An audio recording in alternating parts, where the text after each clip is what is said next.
That's good. Everybody got their piece. You're good.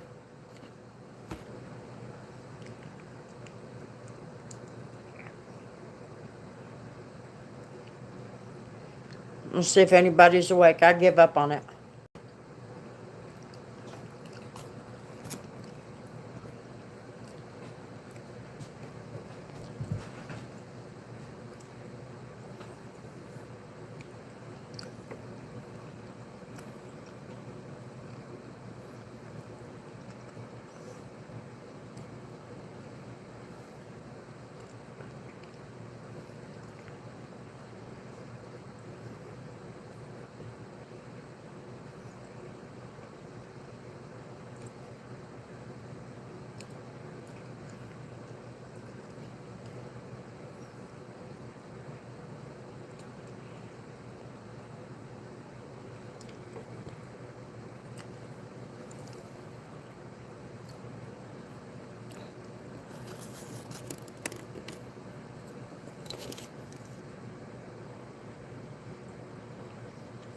I'm giving up on YouTube.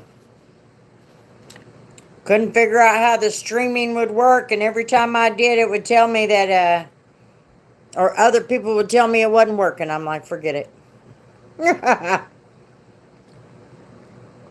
Hello, Justin, an average mapper.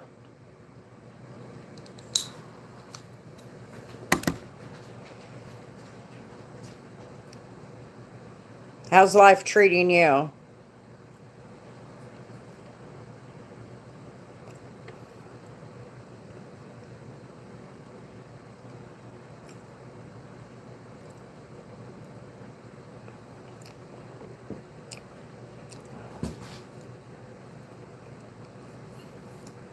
Well, you don't know how to listen, do you?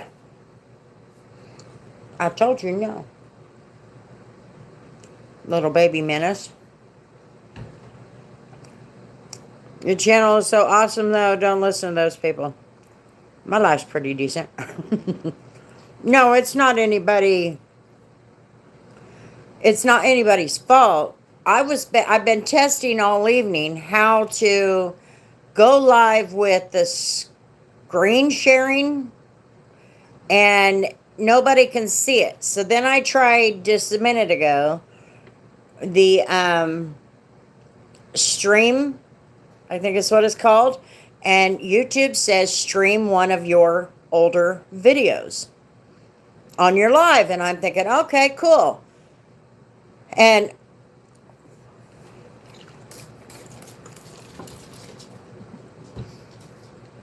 nobody could see it. And I'm like, well, what the heck? So, anyway, I give up on it. I'll just go live the regular way. So that's what I meant. Nobody's dogging on me or nothing.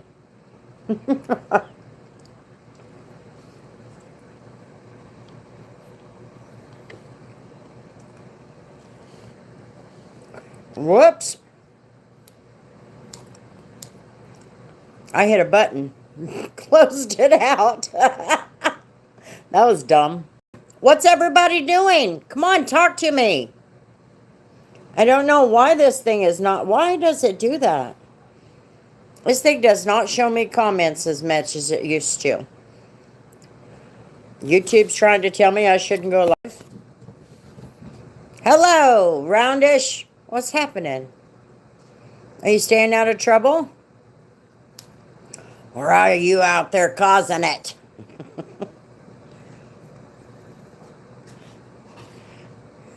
The goat.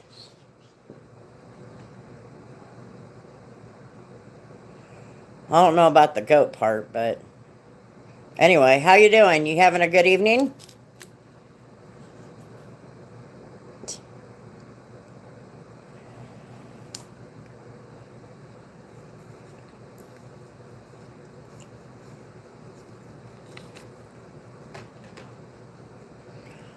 I'm doing okay. Just been fighting with YouTube all evening. It wasn't working the way that I needed it to. Or the way that it told me it's going to, I should say. And then this baby menace is running through the house. That's enough. Bella, that's enough. Anyway, I'm doing okay. It's late. And of course, I slept late today. So here I am.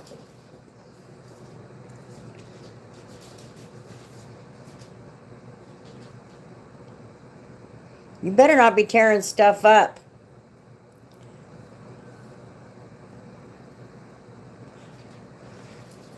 You know what I feel like? Let me tell you what I feel like. I feel like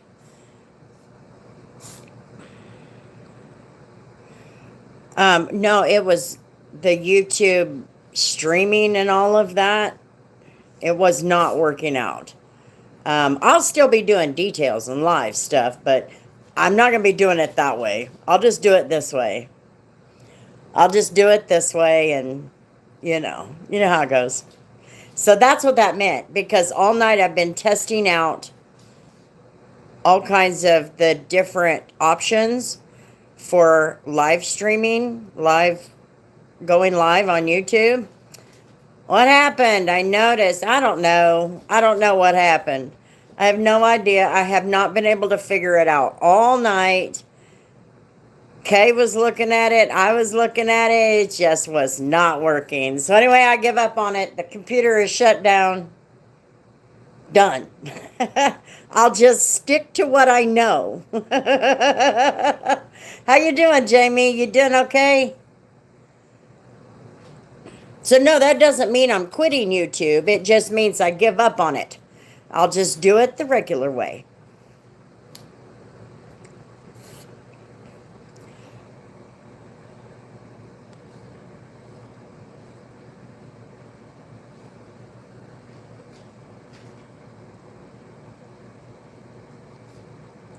Is anybody there? And that's another thing that's been driving me up a wall tonight. Nobody has been here.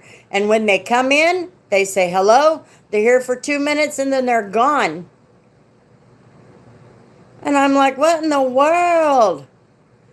Oh, I'm not going to revisit it. I can tell you that. That thing has been the biggest headache. Now, I was able to get it to work long enough for me and Humberto to be able to play some of that trivia. Couldn't get it to work again after that. It was driving me nuts. I was like, pfft. Anyway.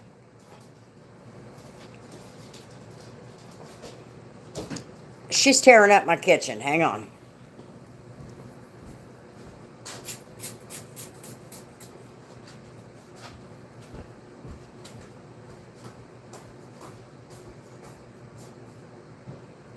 You better quit being a menace. You crazy menace. She is a crazy menace. Oh my goodness. Don't worry, Grandma. Oh, I'm not worried. I don't even know how to revisit it. Sounds like a good idea, but I just don't know how to revisit it. It doesn't make sense. So I think what I'm going to do is watch some more videos. Maybe I'm missing something, Anyway, this baby menace is driving me up a wall. She sleeps all day. You know how that is. And cats are nocturnal, so you should expect that. She sleeps all day, and then come 10 o'clock at night, she's wide awake, terrorizing the house. I had to spray her down to where she was soaked because she kept messing with Bella. Bella had to go to Miss Kay's today and spend the day over there. No, it wouldn't stream very well after that first time. It kept stalling. Kay was across the table from me. I was over there at her house. Kay was across the table from me, and it kept stalling on her. And then I just tried to restream an older video, which is something YouTube suggested that I try. And it wouldn't do it. Humberto said it was just like loading.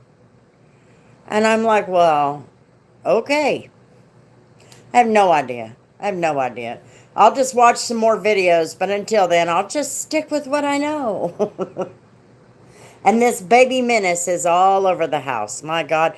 Oh, that's what I was telling you. Bella had to go over to Miss Kay's today because that menace would not leave her alone. I checked the other live streams and it's like a ghost town. Something is that. I know. It's the weirdest thing. And I thought maybe it was my computer, but it wasn't because I tried it on her computer and it was still doing the same thing. So maybe YouTube has a problem. Maybe it's the day. Now, when I signed into YouTube this morning, it wouldn't load anything. And then it goes, error loading, retry.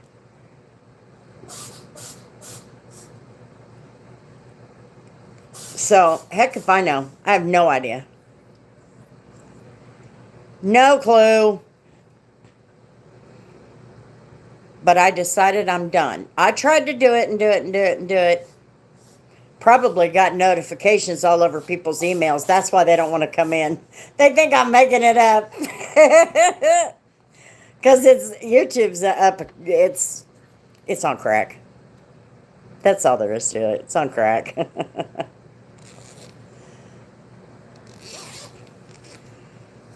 I'm doing okay. Doing okay. It's been a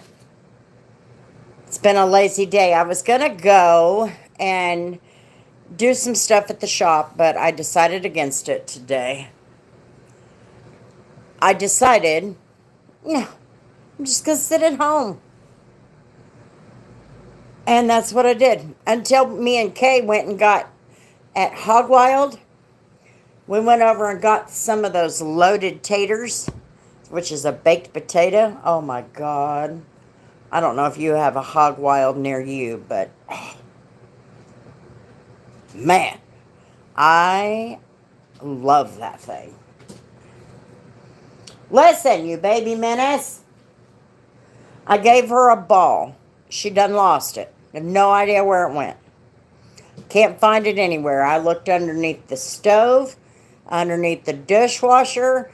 I looked in the little corners. Can't find it. She done lost it. She had it about 15 minutes.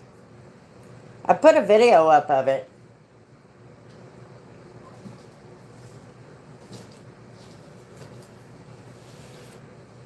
Maybe I need to baby menace proof my house.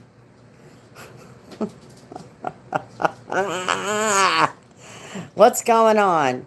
YouTube is being stupid. So I said, yeah, I give up. I'll just stick with what I know, and that's this. I'll just stick with what I know. I've already watched 50 videos on it, and it still isn't working right. The options that you see on the video are not there on my end. So, hell I know. Yeah, YouTube is broke. It's broke. If you get on the computer. If you get on the phone, it's fine. It seems like you all can hear me and see me and no problem. But every time I tried to do it with Kay, it would freeze up. It would stop playing. Listen, baby menace.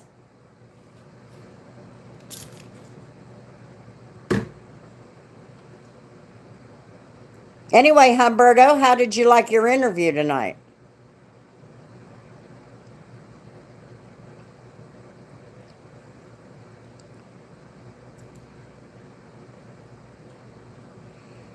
That was pretty wild.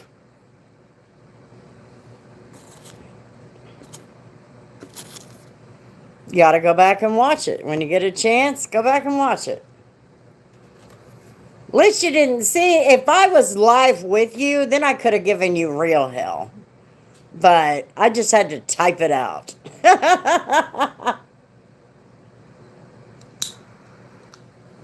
You were at the office? What were you doing at the office so late?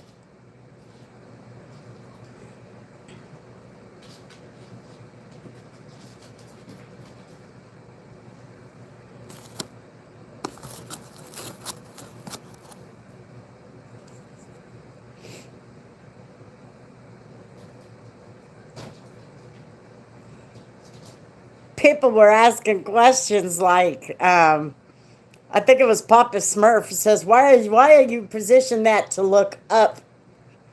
I imagined you had your mom next to you when you were typing in Spanish. No.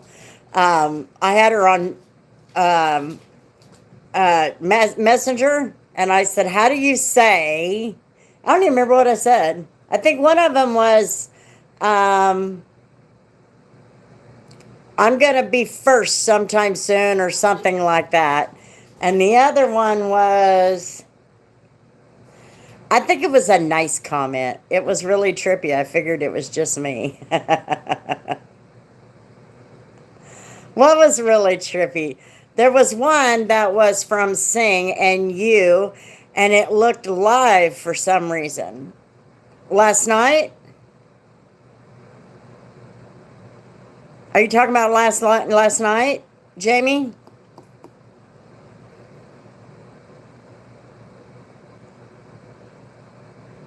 I know. I know. But it's because I could never remember, but no, you didn't know. No, I was live tonight, but it was not, it was just trying to get that streaming casting, whatever it is, working. And it only worked once, and that was when Humberto needed to go, just before Humberto needed to go to, yeah, there's no way I could have done it. And if my mom couldn't help me, I was going to go to Google Translate. But then on the other hand, Google Translate has, I had to use it recently up there at the hotel with one of them ladies. It's got English UK version and English American version, which I didn't know there was a difference. Anyway, so yeah, no, I didn't do that on my own, no. But I was only successfully live tonight, Jamie, one time. And Rashida and I and Humberto, she was live last night. And I showed up later. I don't know how long everybody had been there. So why were you at the office so late, Humberto? Were you trying to catch up on work?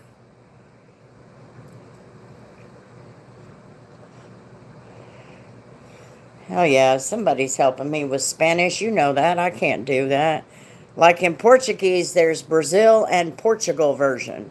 Ah, I know you said something to me in Portuguese. I have no idea what it was. No clue. But because I was typing. So when I'm typing, I wasn't listening. To perform with the UPS.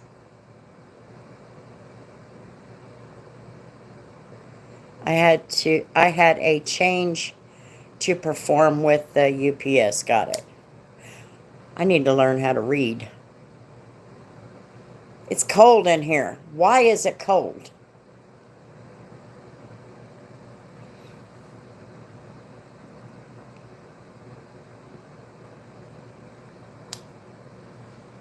Can't figure that out. I'm just a confused mess today. Don't mind me. Don't mind me. Hey! Oh, she's a menace. I was saying that you haven't seen me during the day when I start mixing words from one language with the other. No. It doesn't do any good to go live during the day. And apparently it doesn't do any good to go live in the evening.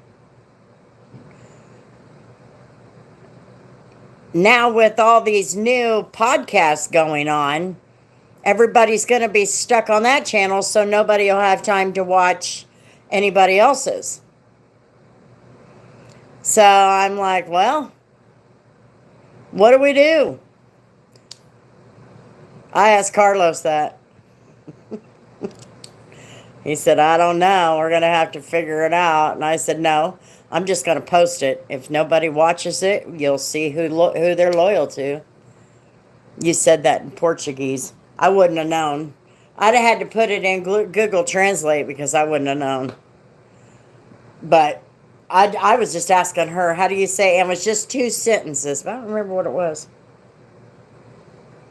Thank you for being here or something. I can't remember. I don't remember. The thing is, Phoenix COD is doing it during December weekly. Doesn't he have his giveaway thing coming up here too? No, it's not Phoenix COD. I'm not talking about that. I'm talking about that other channel that's got all of these podcasts that are going to be running all day. People are going to be stuck on that channel watching all of that they won't be watching other videos because they're on that channel. So, I don't know what the goal is, but that's what's going to happen. Carlos and I were talking about it. I have a fever. I'm sorry about that. But it's not Phoenix COD on the House of Rags. There's all these podcasts that are coming out. They're going to be played either all day, all week, or whatever. And so then now some of us that actually post regular videos and don't do podcasts, we're like, well, is everybody going to have a chance to, are they going to take the time to even watch anymore? So yes, so we're kind of, that's going to create a lot of problems. So I don't know, we'll see. I know a few of us are worried about it already. Not that we don't want any of them to be, you know what I mean? You want them to succeed, but at the same time,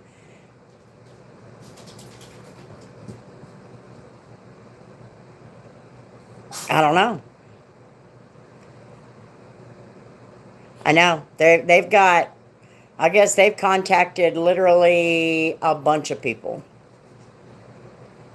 And so those of us that have videos, I just said, I'm just going to post them. I'm just going to post them. They don't get many views anyway. And if everybody is stuck on that channel, then what can you do? I say stuck on that channel. They had Socrates and Carlos the other day. Yeah. That's what he told me. I called him in the middle of it. Yeah, Chelsea has one. Kimberly came in last night. Yeah, I think it was last night. She came in and, hey!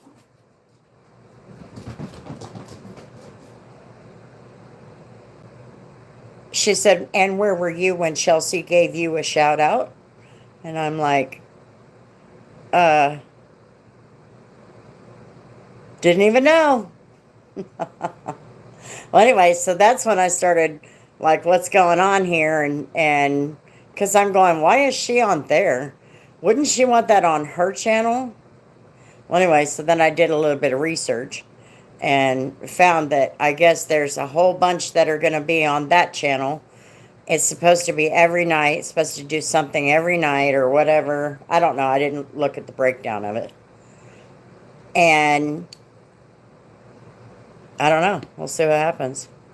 But there's a few of us that are going, well, yeah, if you're going to dominate the industry and cut out the little guy,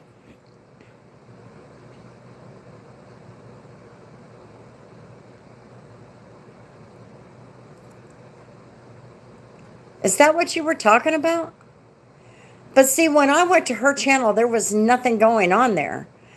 That's where I was confused because Kimberly had to straighten me out and say it's not on her channel because that's where I went. I got the computer up and Kimberly said, no, it was on the House of Rags. And I'm like, oh, well, okay. So anyway, I don't know. We'll just have to see how it goes. But I did catch the shout out and I mentioned it to her.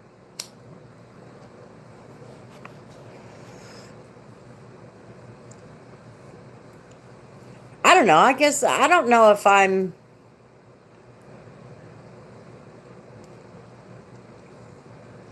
if I had a podcast, I'd want it on my channel. If you're monetized,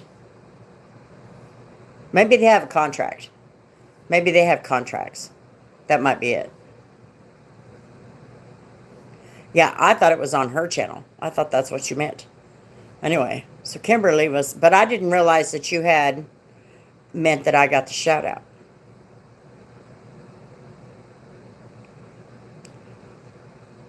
That's, yes, it's generally the concept to play along, but from what I understand, people weren't able to see it anyway. And what they could see, they couldn't hear. And what they couldn't hear, it was just a mess. So I just said, forget it. I'll just go and stick with what I know right here. Hello, Rashida. Good video, by the way. I hope you're having a good night. It's good to see you too, Mr. Ben.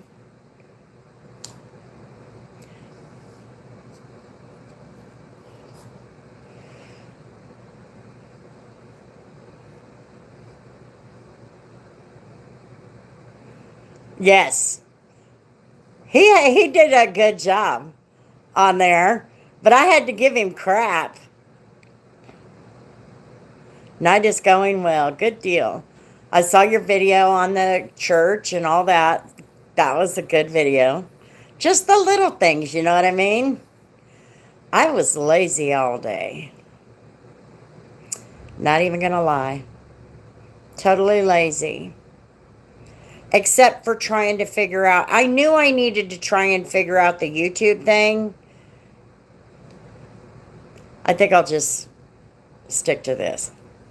Anyway, I'm not going to go back and do that again. Had my third and final Thanksgiving dinner with family tonight. Hoping to not see another turkey until next year. I was going to go up to the shop today, Rashida, and do a coating on the windshield. But I think what I'll do is wait until tomorrow. My problem is our temperatures today was only about 55, and tomorrow is supposed to be like 61. Well, let me look. Tomorrow is supposed to be 61. So we'll see how it goes. Anyway, you deserve a lazy day. Thank you. So does everybody else. And Humberto, you about made me freaking cry, dude. You're not supposed to do that. I am like in the worst time of my year. And you're talking about spending time with people, obviously because of what you're going through. Anyway, I tried reading whoever was writing, but really couldn't since I was also responding to things at the office. No, you were fine. You were fine. What is the treatment of sore throat? Chat goes so quickly, Humberto, it's hard to keep up with. Over there, chat does go quickly, yes.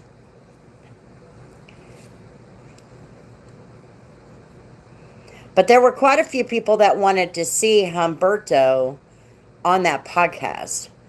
So Phoenix COD did a bang-up job on that. Grandma, yes, his life story was sad. Glad to hear he's doing better. Hot water with lemon juice and honey. Take a shot of whiskey. There you go. You can take a shot of whiskey or you can drink some hot water with lemon juice and honey. Depends on what kind of alcohol content you're looking for. What's ROCC? Ricola. Ricola. I am Muslim. No drink. Oops. No drinking.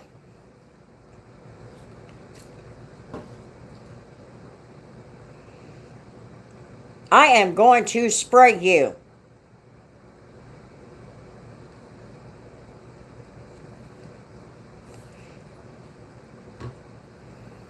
lemon juice, and if you aren't diabetic, a bit of honey. Lemon juice, honey, and warm water. There you go.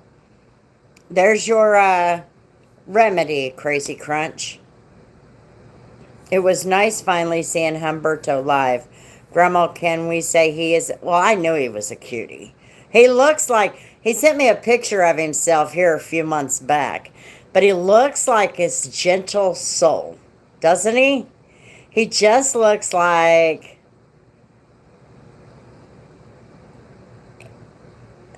He's so soft-spoken. He doesn't even look like a badass in any way.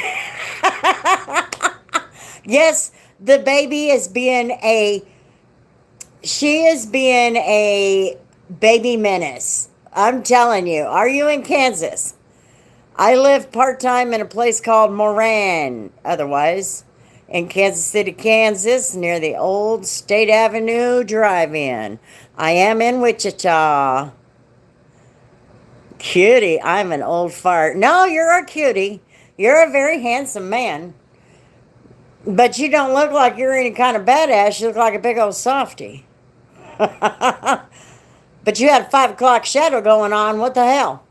Why didn't you shave? You were supposed to be all done up.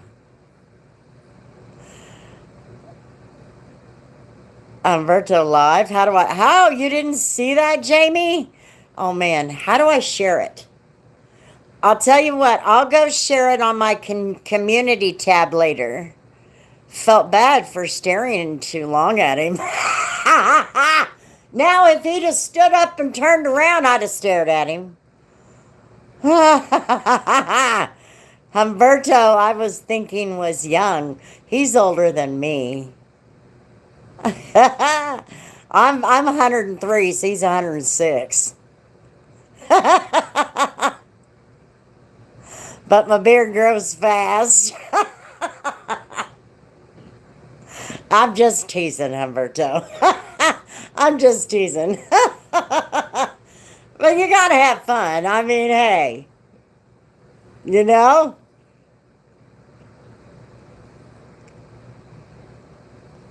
Hassan must be a grandfather. He might be. Share it, Grandma. Thanks. I will. I'll put it on the community tab for you, Jamie. I have to shave almost every day. How is Vlogmas going? It's hard to make content daily. It is. I had to do that just to get myself to 4,000 watch hours. I mean, I had to have a video every single day. And right now, because everything's slow, number one, because of the holidays. Number two, we don't have a whole lot of detail. I don't have any detailing at all at the car lots because they're not buying. So in order to make a video every day, it's just damn near impossible right now. Anyway, the other channel, the random channel, I got 10. I got 10 up. I got to figure out what else I can do. But I am thinking about recording. I've got a few subjects written down. Yeah, you kind of need to send me some ideas. Because I got some ideas written down of what to make videos on. Or, you know, life advice or whatever. And I'm running out of ideas. Jamie, look for Phoenix EOD channel. Hit the live tab, and there you will see me working from my office. Have you gotten the 4K watch hours? I have to go live more to boost my watch hours. It's working. Yes, I went live. It just cut out again. There must be a very serious problem with YouTube today. Can you guys see me?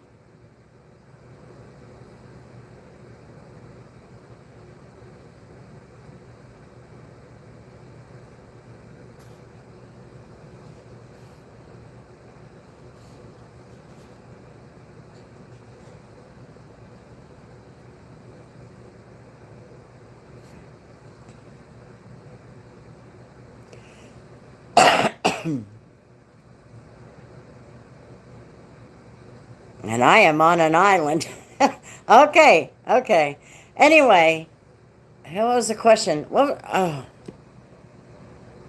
was the question? Oh, okay. I'm monetized. I'm fully monetized. But in order to get monetized, I hit my 1,000. When did I hit my 1,000, Humberto? In September?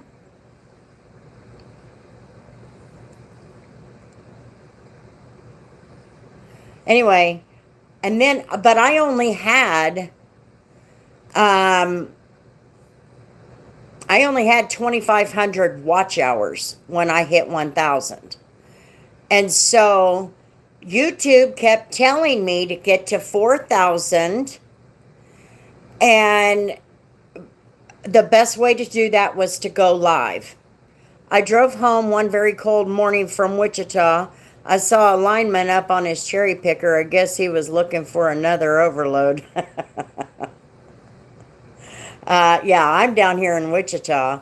I haven't been to Kansas City, and I need to go back up there. I have a friend who lives up there. I haven't been up there in about 3 years, something like that. Anyway, so when I hit my 1,000, Rashida,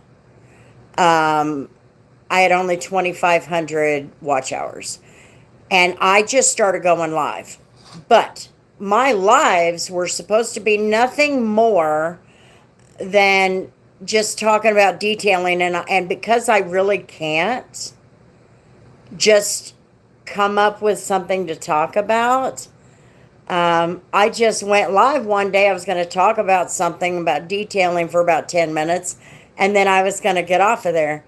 I never expected anybody to be there. And that night, all these people started showing up. And I'm like, and the conversation wasn't about detailing. It was about everything but. And we had a blast. And so I just started going live. And then we did like trivia nights, which is what I was trying to do tonight, was go live for trivia, but it wouldn't work. It kept saying that I was live on my computer, but Kay couldn't see it. For a little while, she was able to see it. Oh, yeah, definitely. Well, Kansas City, when I was on the road, Kansas City was not near as big as it is now. Yes, and we broke the Phoenix EOD live stream record, and theirs was what? 6.5 hours. We were live for 6.5 hours. It was crazy. And we tried to plan that so it didn't coincide with Phoenix COD. Because I am trying to be respectful of these people that have podcasts, but at the same time, at some point, we just have to say it's obvious, and then we have to hope the viewers care enough to watch or whatever. Yeah, we had 6.5 hour live stream. And that was the goal. And I got like 56 hours of watch time out of that. So then I started picking it up a little bit, and I went live. What did I do, Humberto? 3 or 4 a week? I did as many as I could, even if it was just for 1 hour. If you had 3 people that were there for 1 hour, that 1 hour of live was a 3-hour add-on to your hours. So, and you seem to have a really high volume of people. And we've done several of them that lasted like 3 or 4 hours. You just get into conversation. And before you know it, you've been on there for 3 hours. And it's crazy. A lot of people don't want to devote that kind of time to it. But I don't do anything anyway. My biggest fear has always been that nobody will come. That was always my biggest fear. Nobody will come. Okay, wait a minute. Thank you so much, and Humberto, for saving my behind in live last night. It was insane. Yeah, it was crazy.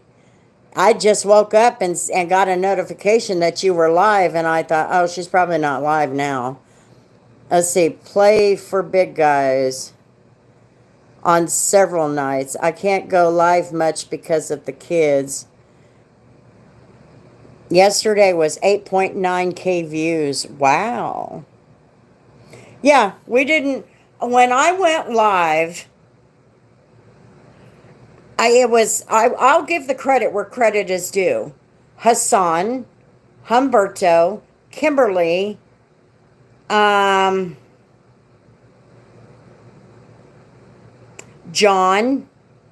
Ethan,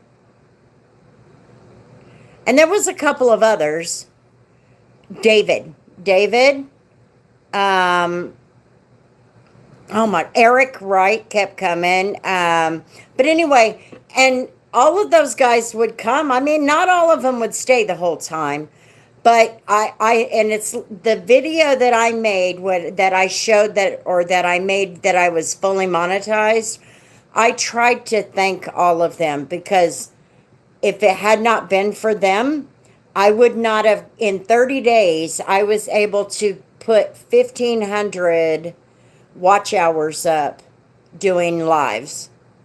And then I had very few views on my videos. Yep, David or Steve Pittner. Anyway, there's several of them. And they came in, and we didn't talk detailing, to be honest with you. Well, they haven't really been consistent lately. I've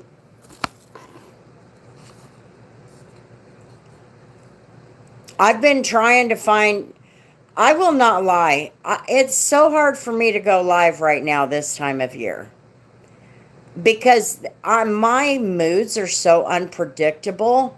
I never know when I'm going to start bawling. You know what I mean? So, and then there's so many times I don't even want to deal with anybody. So, you know, it's just a pain, and it's personal. It's not anything to do with anybody. But when I'm not going live consistently, and other things are going on the internet that, you know, that is taking up their time, and they don't really have time to come and hang out, which sucks a little bit, but it is what it is. You can't expect everybody to hang around all the time, you know what I mean? Oh no, you're good, you're good. I appreciate any of them that come. I wish that I could build up that grandma channel, then I can go on there and talk random stuff. You know what I mean? Miss Kimberly! Groovy Cats and Dolls. How you doing, Miss Kimberly? My arm hurts under here. I don't know. Anyway, no, and so it's just hard for me right now to go live all the time.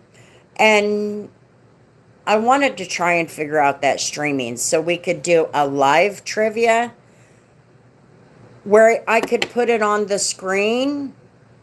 It's growing. I have what, 30 something, 33? I don't want to have to sit down and write 50 to 75 questions again. That took a long time. I did it twice.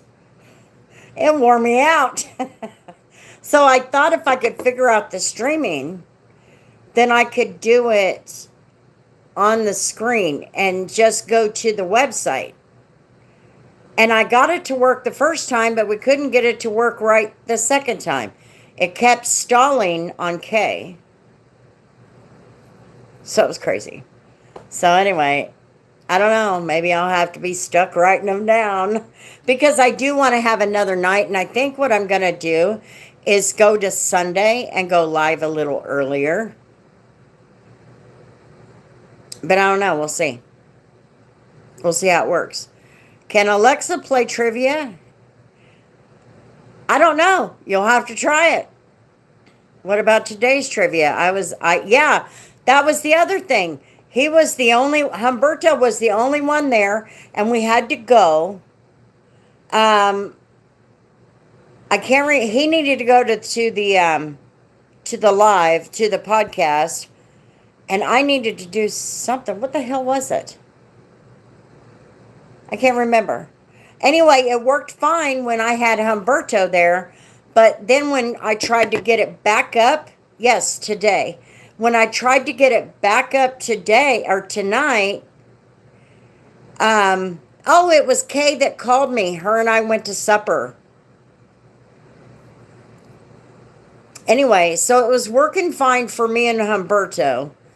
And then when I tried to come back on, it kept stalling. It was stalling on my end and stalling on her end. And I'm like, and then I picked up and took my computer to her house for the big internet, because she pays for the big stuff, which I have the basic. So I went over there and got it connected, and we sat across one on each end of the table, playing. And it kept stalling on me, and it kept stalling on her, and it was a mess. And then I went and watched Humberto. So anyway, I don't know how to make it work. I wish I knew how to bring that onto the screen. Now, I've only got one other thing to try, and I haven't tried it yet. So I'll probably try to do that tomorrow, but I really need to get that window coating done. Humberto, I had a question for you. That tire coating, what kind of temperature do I need for that?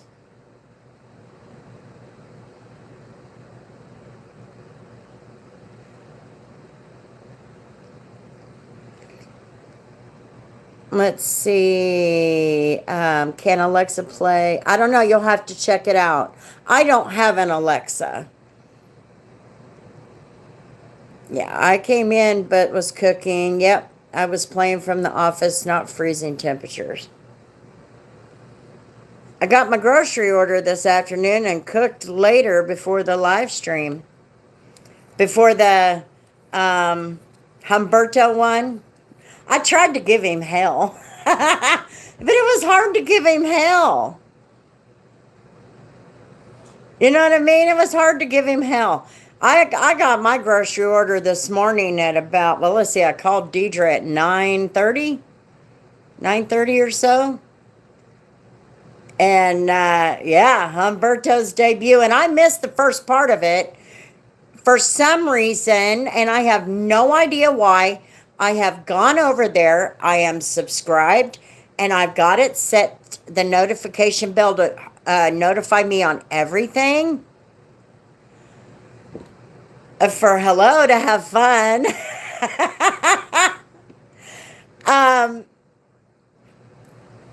And it didn't notify me until almost 30 minutes in. And I was cussing at that point. Anyway, so, because I knew he had to do his thing. And Kay, but we were eating our loaded potatoes. Loaded baked potatoes is what we had for supper tonight from Hog Wild. Oh my God. Oh my God. Yeah, Mierda. I kept misspelling it. Hell. Sorry to disappoint you that I didn't give you all the hell that you deserved, but I got there as fast as I could.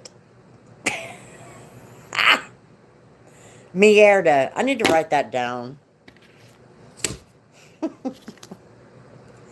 Thank you for sending me a raw. I was chatting with Walmart delivery. Well, I had my Walmart delivery this morning. Deidre does it. She gets a discount through that Walmart thing because she's on Medicare. She's on disability for her RA. And so she gets a discount. So she's like telling all of us, Mierda. Now I know how to spell it. So she put me on it, Mom. I think she put Kay on there. Anyway, she's trying to use up so that everybody can utilize that. And then I just cash app her over a couple of dollars each week that I order groceries. Thank you for sending me a reminder. Yes, yes, yes. Made chicken and noodles. There's threw in some turmeric to make them gold. I was waiting for more, but Aaron and Eileen wanted me to talk. And if you noticed, it wasn't much about detail. I know. I think they were preoccupied.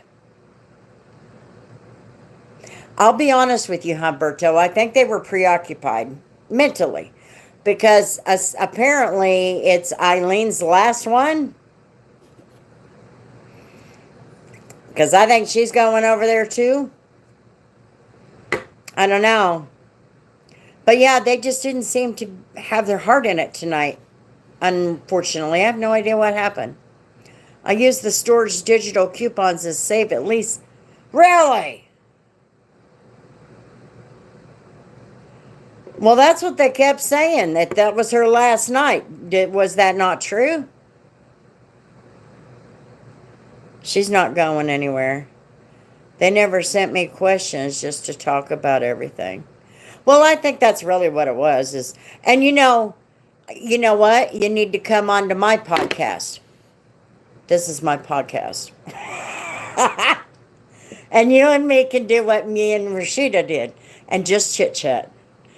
Because I think that's really what podcasts should be about, though. You know what I mean?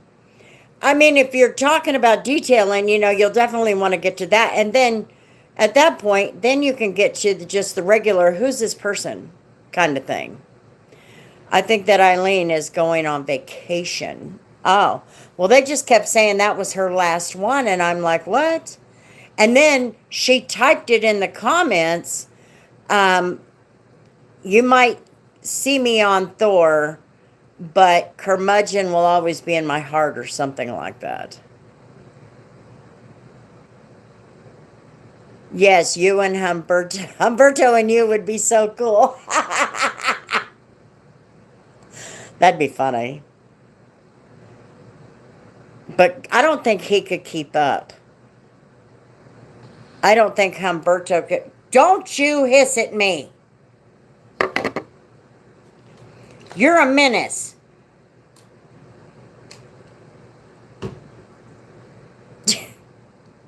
I don't think Humberto could keep up with me. They never talk detailing. It's just to get to know people, my thoughts. And maybe that's what it is.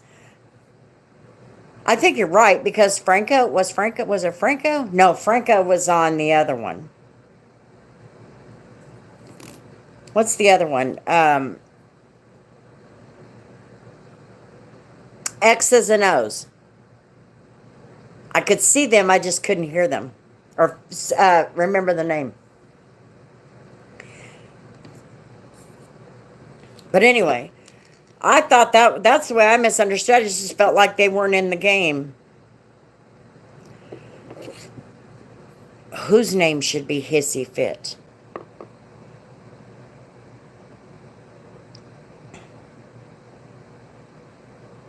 Whose name should be Hissy Fit? I possibly would be talking in different languages. I will definitely be there to watch. Christy, yeah. So when they were they talked to him about detailing for a little bit, and then just went into let's get to know him, which I think is really, I was trying to chat in Spanish. Oh, she is a piece of work. This cat wakes up at 10 o'clock at night and she becomes a baby menace. Running from one side, and she just hissed at me. She jumped onto my foot. I moved it back. I'm talking to you guys, and she hisses at me. No. I don't even know where the hell she is. She was showing no, I had to get it from my mom. And what was funny is he knew that. I was like, how do you know that? Can we see? Oh, Biddy.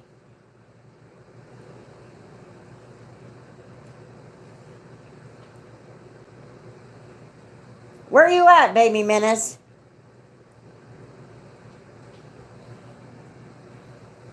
Give me a minute. I gotta find her first. Can we see her? I hear her, but I don't know what she's doing. She's probably into something. She always is. She's crazy. She's crazy. She'll come running. She'll come running. And eventually she'll come over here to me.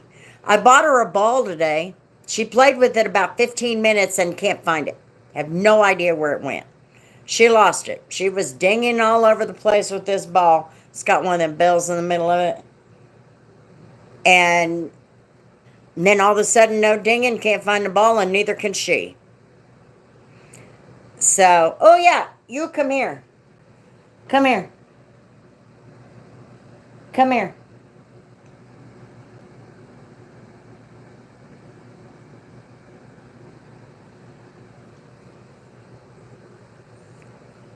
Here she be.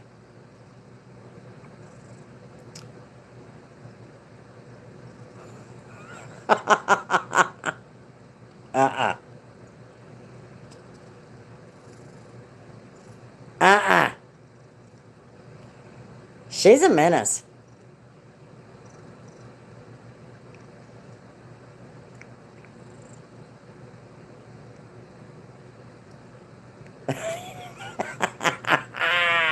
Yep. Yeah, I sent her 2 sentences. I don't even remember what they were. And I still don't remember what it was. And look how she just looks at you guys.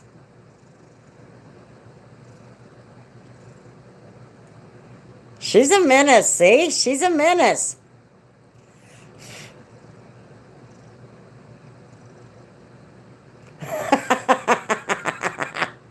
Then she stops. Baby menace.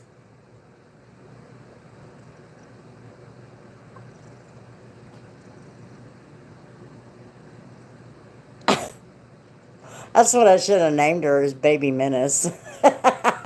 Now that she's figuring out how to play, she's a menace. You see them hearts flying on that screen.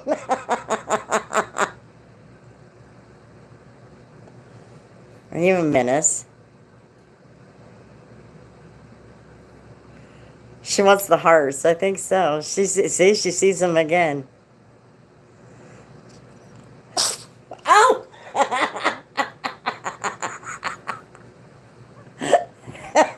Did my hair make you sneeze? Huh?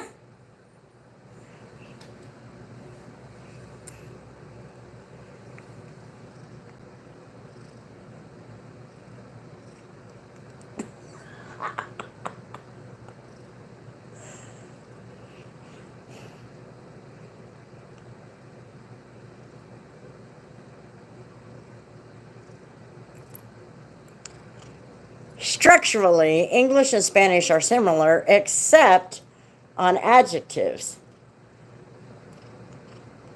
Adjective properties in English are before the noun subject, and in Spanish, ow can be before or after I.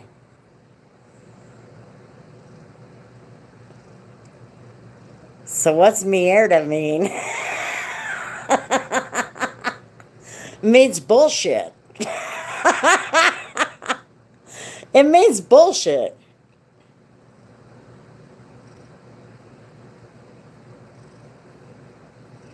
That's why I kept saying mierda. Mierda.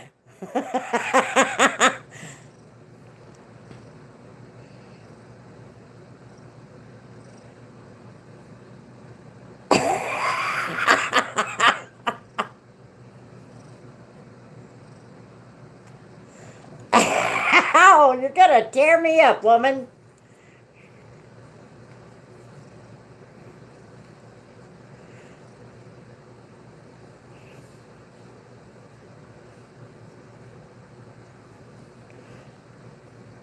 I thought, but...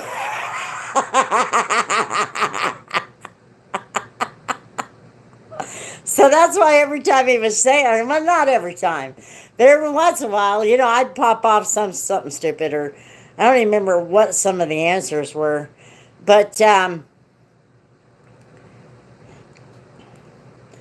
I kept saying mierda on there, and of course I spelled it wrong. Hey, go on. Biting me now. Anyway, I thought that was conjo, or did I spell it right? Anyway, so I knew he wasn't reading the comments as much. That's like they were asking him what's his favorite song. Well, I said the Big Bopper. I was just trying to mess with him. Kanyo?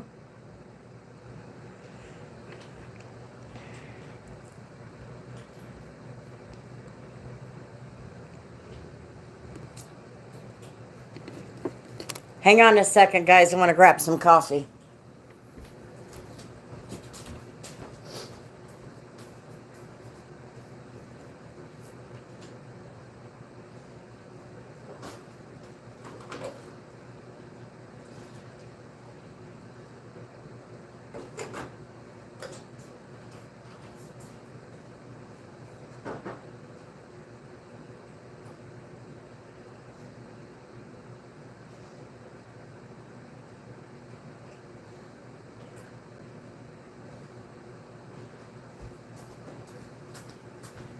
I'm coming. I made a pot of coffee before I went live. Before I went live. Big Bopper, yeah. And at least not pooper or blooper. Anyway, yeah, so every time he would say something, I was trying to make fun of his answer or make up something, or I don't even remember half of what I said. I was just making it up. And I was like, it's not going to do me no good. I just look like in fact, I think a lot of people probably thought I was just being a bitch. But I wasn't. I was genuinely trying to get him. He did. He smiled a couple of times. That's all I was shooting for. It's just to get him to smile a couple of times. If you notice how Humberto doesn't smile a lot, he'll laugh on his chat. Yeah, I was totally trolling him. Totally. Grandma, what is the difference in streaming and lives? I don't know. That's what I was trying to figure out. I just don't understand it, to be honest with you. I have no idea. I've watched videos on it, but it doesn't make sense because some of the things they show on the videos is the options are not on those lives. They're not on those things. Man, she got me. So anyway, yeah, I was just trying to mess with him, but I also knew he couldn't really focus on what I was saying. So everybody probably thought I was just being a bitch. But I warned him I was doing it. I told him I was coming. It's the same shit. It's not the same shit. And then Kimberly, he made me, I almost started crying. I almost started crying when he started talking about slow down or stop and enjoy something, you know, just his advice. And of course, this is an emotional time of year. I tried reading it. I know you did. And so I'm like, you could tell that he was getting, you know, he just lost his friends. So, and, you know, he's talking about, you know, just enjoy life and just love one another and spend time with your family and your friends. And I'm like, so anyway, I have a question for you guys. Crying? Why? You just because of the time of year.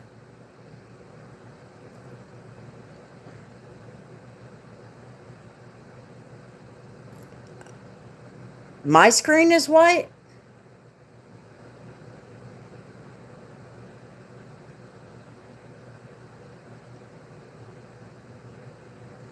Yes, I get that from my doctors when I tell them what I've been up to. They say, slow down. You know, when we talk about when somebody asks you what's your best advice and things like that, we can always tell you can always tell other people and think it, I really need to spend more time with my family, or spend as much time with your family as possible, with your kids.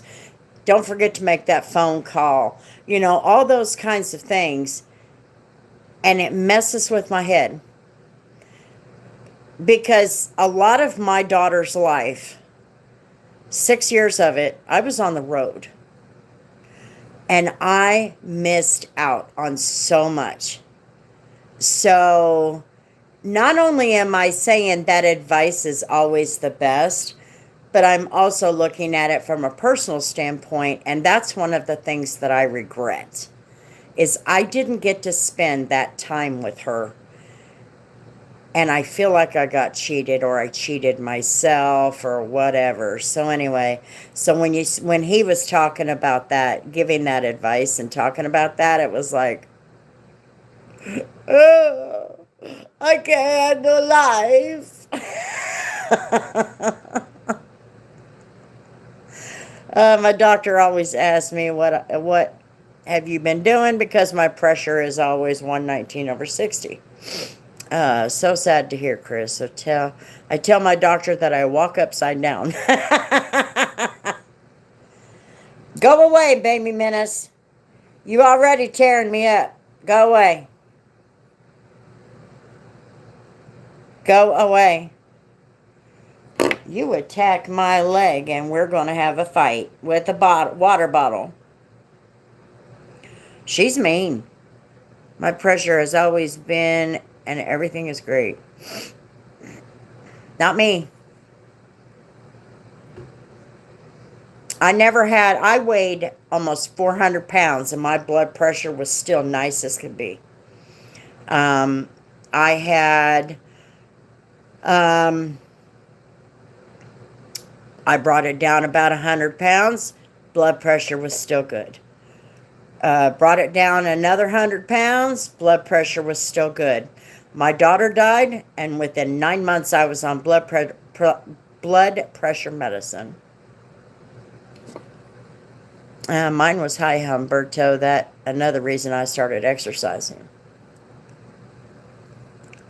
I tell my doctor that I say to sickness, take a vacation or hike out of me.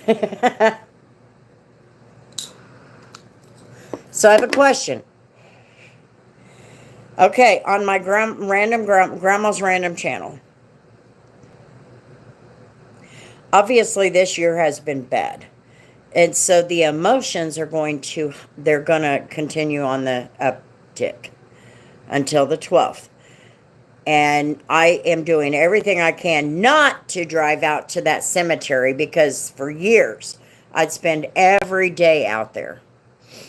But I am going to go out there on the 12th. I thought about doing a video.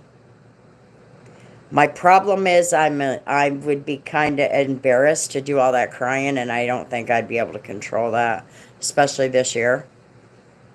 Would that be too much of a video?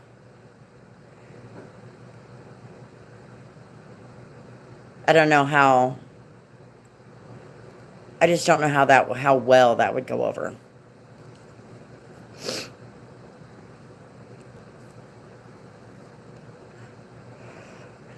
So I thought I would ask for opinion, and that will tell me yes or no if I should do it.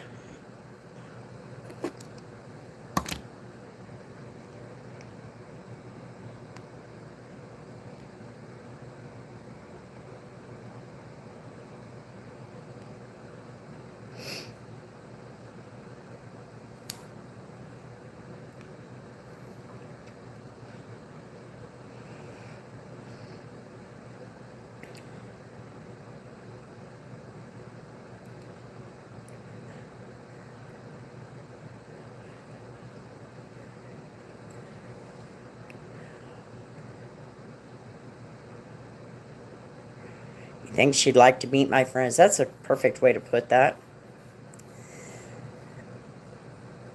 That's a good way to put that.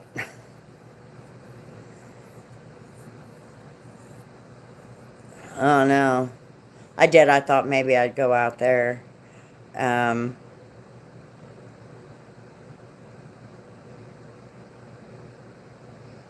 but I do know that that gets to be a little too much sometimes. A lot of times I can go out there and sit and I'm fine. But it's not on the bad years. This has been a bad year. I have no idea why. So, anyway, I thought I'd get your guys' opinion, see what you thought. Not that you would speak for the majority, but I was just afraid. There's no way in hell I'd put that on the detailing channel. Because I had an emotional video like that. And I almost did not enter it. And I almost didn't even upload it. You can do a brief intro and then spend your time with her alone.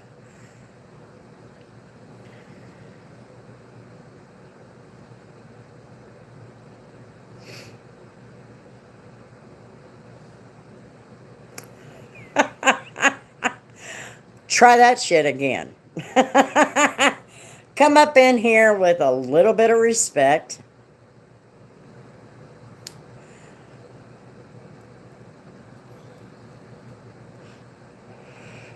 Yeah, I could do a brief intro. Her and Jerry are buried next to one another.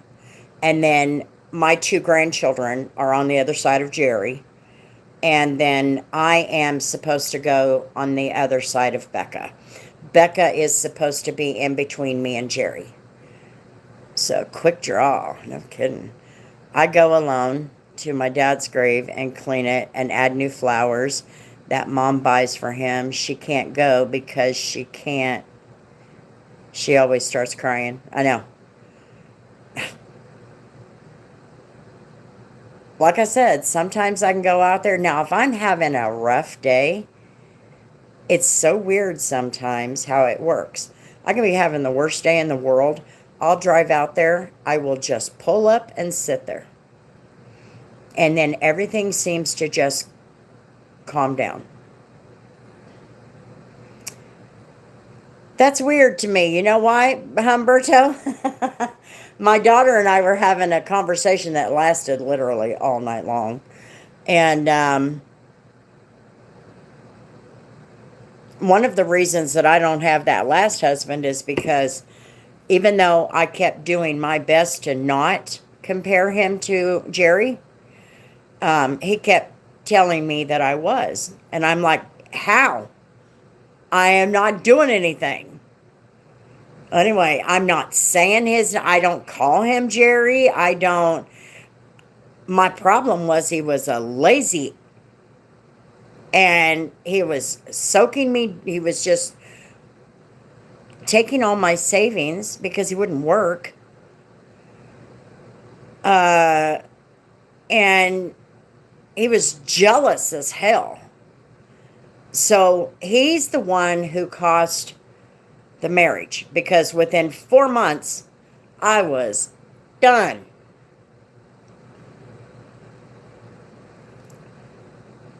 When his dad died, he went down to Oklahoma. I told him just, take some time to be with the family. 10 days later, I still hadn't heard from him. So I tried to call him, no answer. Tried to call him a few hours later, no answer. Just wanted to see what he was planning on doing. And he still never called or anything. And he finally called me back and he said, "Are you not going to let me have any peace and quiet?" I'm going, oh, that's all you need to say. You can come up here and get your shit. I don't need that. No. You have a responsibility when you're in a relationship with somebody to at least give them a heads up. I'm not saying you got to check in every day, blah, blah, blah, blah, blah. But anyway, yeah, he was a piece of work. But I never compared him to Jerry. And that's what I could never figure out. So it sounded to me like he was the typical man, afraid of ghosts. That's why a man who has not lost a wife, who is not a widower, I don't think that they should be marrying or being in relationships, just my thought, just my opinion, with women who have lost a husband because they're afraid of ghosts. They make it up. That's the way I swear that man was making things up. I couldn't think of anything that I was doing to give him that idea.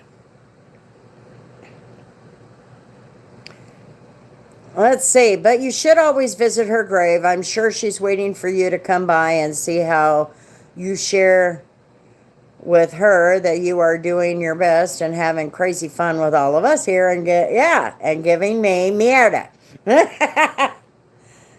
Yes. Oh, he was a piece of work. It was a piece of work. Anyway, and of course, after my daughter died, I became very cold-hearted. I will not lie. That's probably the one thing I'm the least proud of. I can cut people out of my life just like that. And it does not bother me. And I'm like, man, you don't want to bring anybody into something like that. You know what I mean?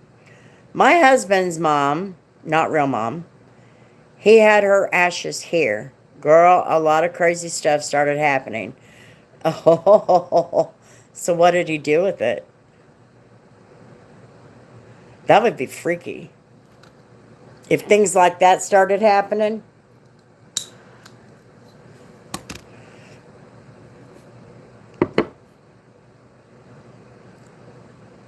I was talking, 2 or 3 days ago, I was talking about the little experiences with here.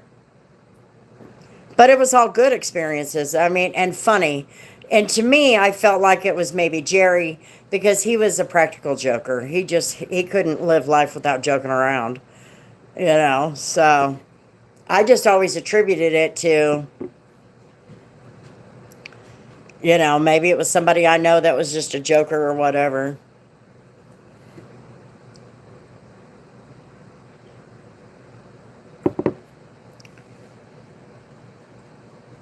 Anyway, he was a piece of work. He was a waste of time.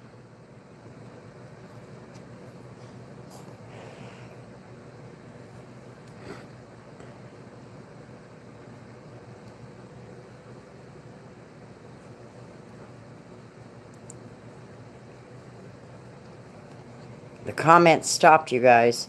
You haven't said anything, have you? I hate that I'm missing. Oh, yeah. He was gone fast.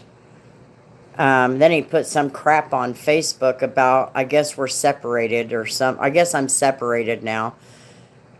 Me and him had a joke the night before when he left. The day before when he left. And he was giving me a hug. And then he gave me a kiss goodbye. And I said, I guess I'm separated again. And it was just a joke because he finally got a job as an over-the-road truck driver in January that year. So it'd only been about a month. And YouTube glitch. Can you see me now? I see it now. Anyway, it was just a joke between him and I. And then by the next day around noon, I was at work heading to the job and my phone dinged. So when I got to the job, I checked it and it was him. He put a post on Facebook about how I guess I'm separated now. Maybe it's for the best. I just want some peace and quiet. And I'm going, believe me, every colorful word that could come out of my mouth did. And then I read the comments, and it got even worse. Because it was his 2 sisters, and his brother, and his friends, and half the people that we used to work with. And apparently I'm just this horrible, horrible person, and I'm going, what in the F you been telling people? I thought I did pretty darn good. considering that you were the laziest.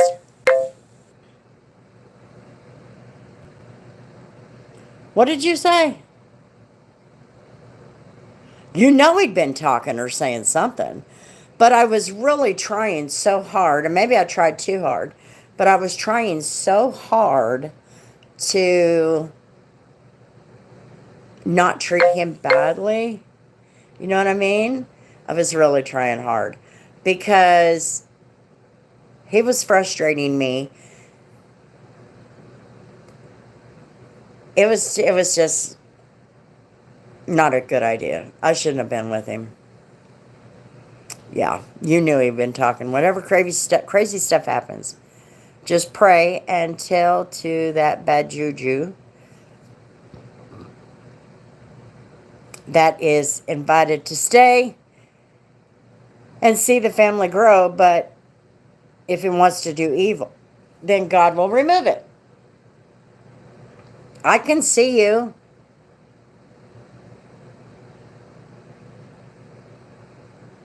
You sent me some messages, but I can't see them.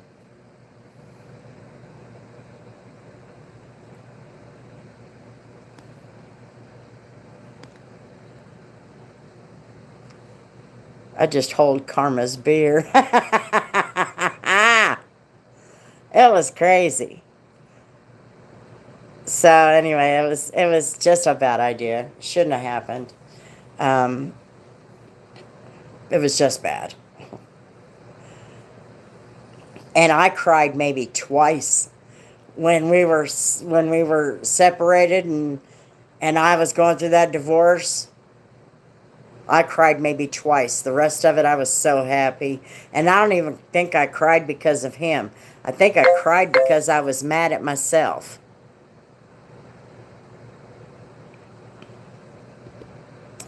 Rashida, I don't think you can...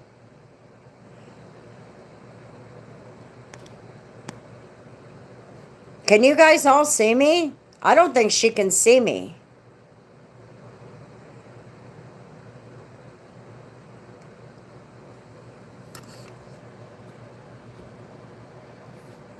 In the end, I should not have married that guy.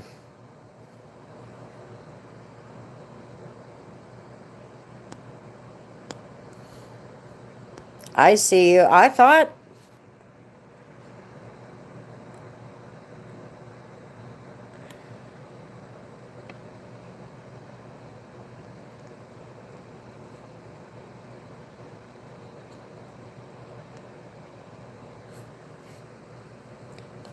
Okay, I don't know what the hell. I don't know, maybe she just needs to go out and come back in. Because that was really weird.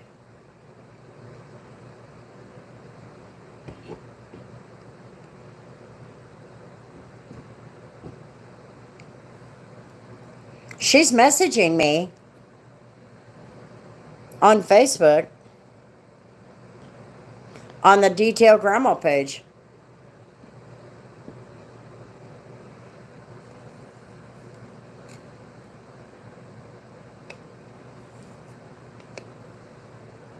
That's really weird.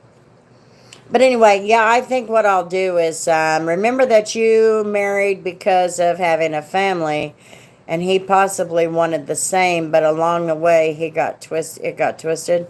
No, him and I were seeing each other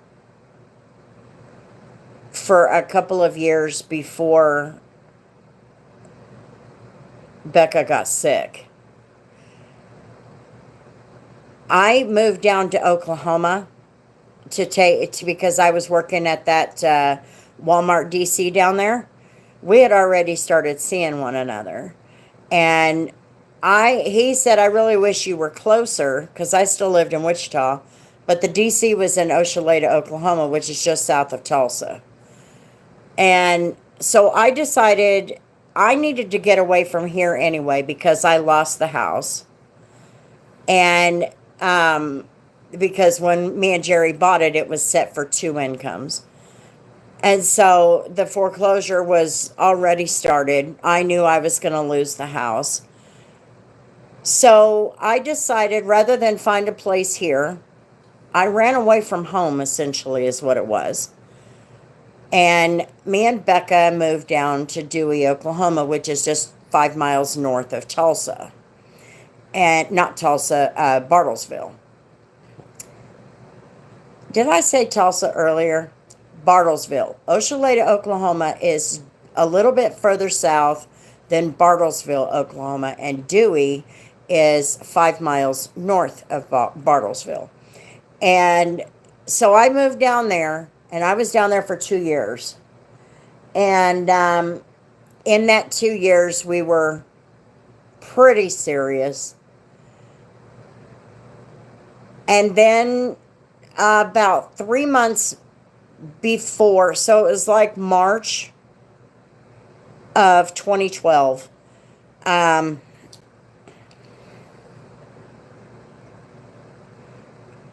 Yeah, so about March of 2012, he stopped calling. He wouldn't take my calls. He stopped calling. We were on meat and produce, which was 6 p.m. to 6 a.m. He switched from 6 a.m. to 6 p.m. No idea. No word, no warning, no nothing. And so I just kind of went on about my life, I guess you could say. I saw his truck there, but I never really saw him. He was very careful.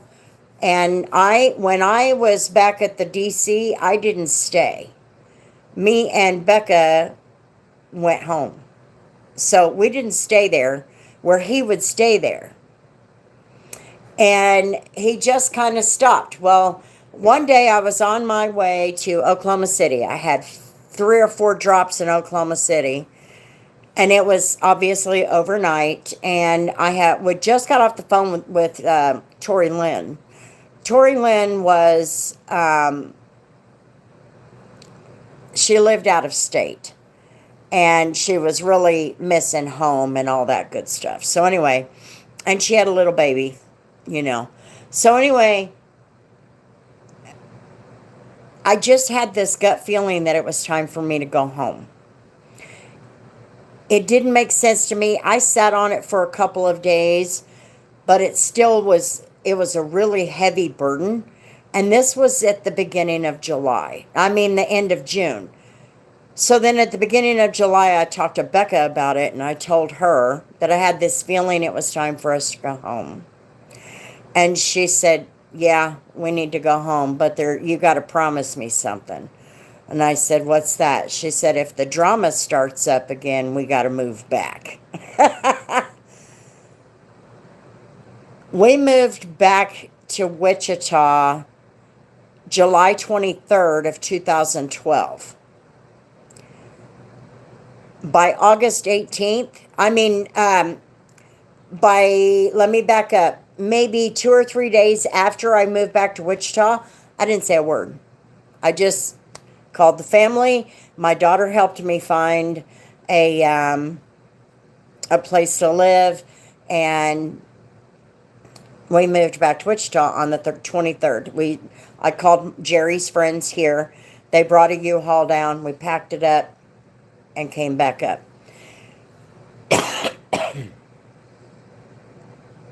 I'm going to say 2 or 3 days after we got back, we got moved in here, he called and started leaving me these messages. I wasn't taking his phone calls. And started leaving these messages. Why'd you move home? What happened? What about us? I ain't heard from you in 3 months. What about us? As far as I'm concerned, there is no us. Anyway, I finally had to tell him. I really had to do one of the hardest things I ever had to do, really, up to that point, was telling him to go get help and never call me again. Because every time that he would call, he was telling me on voice message he wanted to kill himself and all of that. And I'm like, you're not going to guilt trip me, and you are not playing with my head. And I finally told him, do not call me again. You need to get some mental help. You cannot treat people like that. And I blocked his phone number. A month later, Becca was diagnosed with cancer. She had a good relationship with him.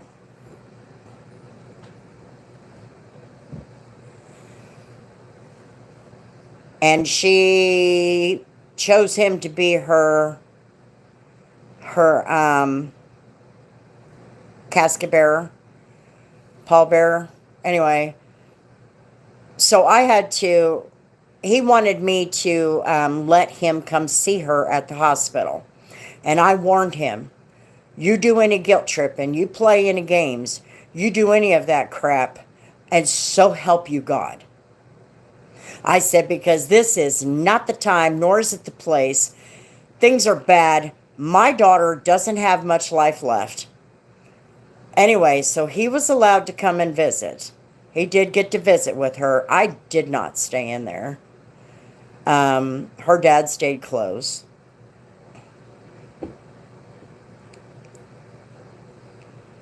Baby menace.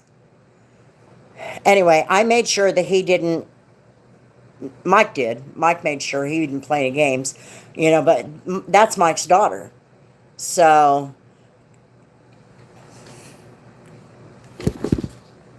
you better stop that.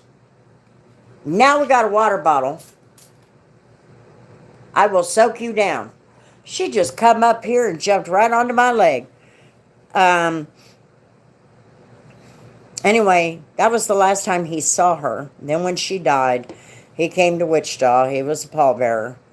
And he tried that day to get me to at least talk to him. But that day, I do not remember much of it. I remember Edward coming up to me, and I hugged him, and he just held on to me. And then Clinton tried to say something to me, and I don't remember what it was. But my mom said I blew him off, like he didn't exist. And I said, well, I kind of wasn't in my right mind. And then I had his phone number blocked again. And I also called Edward, who was one of the drivers that we worked with down there, and told him, make sure he knows not to contact me ever again. And so he took care of that.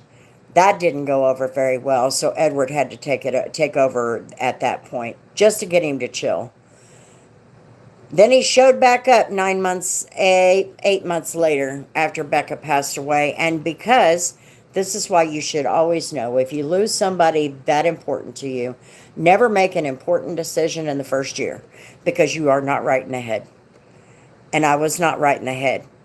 And I realized very quickly, I married this guy thinking I was going to get my daughter back, because I cut him out around the same time my daughter got sick. And in my mind, being so messed up because she died, in my mind, if I took him back, I was going to get her back. Do you see how I was rationalizing it? No. So I was not right. I was not right in the head. And so I did. I took his ass back. Got married. This was late August. Got married October 23rd. And by February 19th, I told him, get the hell out of here. He's got 7 days to come and get his shit. Do it while I'm at work. Leave my house keys and everything else on the table. And don't ever come back. Don't call me. Just don't even acknowledge that I exist. That's how fast it was. My mind was messed up, totally. So, do not, seriously, do not, when you go through something that rough, make a decision of any kind. Don't move. Don't sell your house. Don't do anything. Just find your footing. Get your head right. And hell, it's been 12 years. She'll be gone 12 years. And I still don't have my head right. But I can at least function. I can make basic decisions, that kind of thing. But I've not had a husband or a boyfriend. I've only done 2 dates since. I'm good. I'm good. Number 1, I don't need a man who's afraid of ghosts. And number 2, I have pretty much become an alpha female. That doesn't usually end well with relationships. So I'm good. It's just best. Anyway. Yeah, that's why it didn't make sense at first. Is because that was all well, what I mean when I say that he's afraid of ghosts, he's afraid. I didn't compare him to Jerry.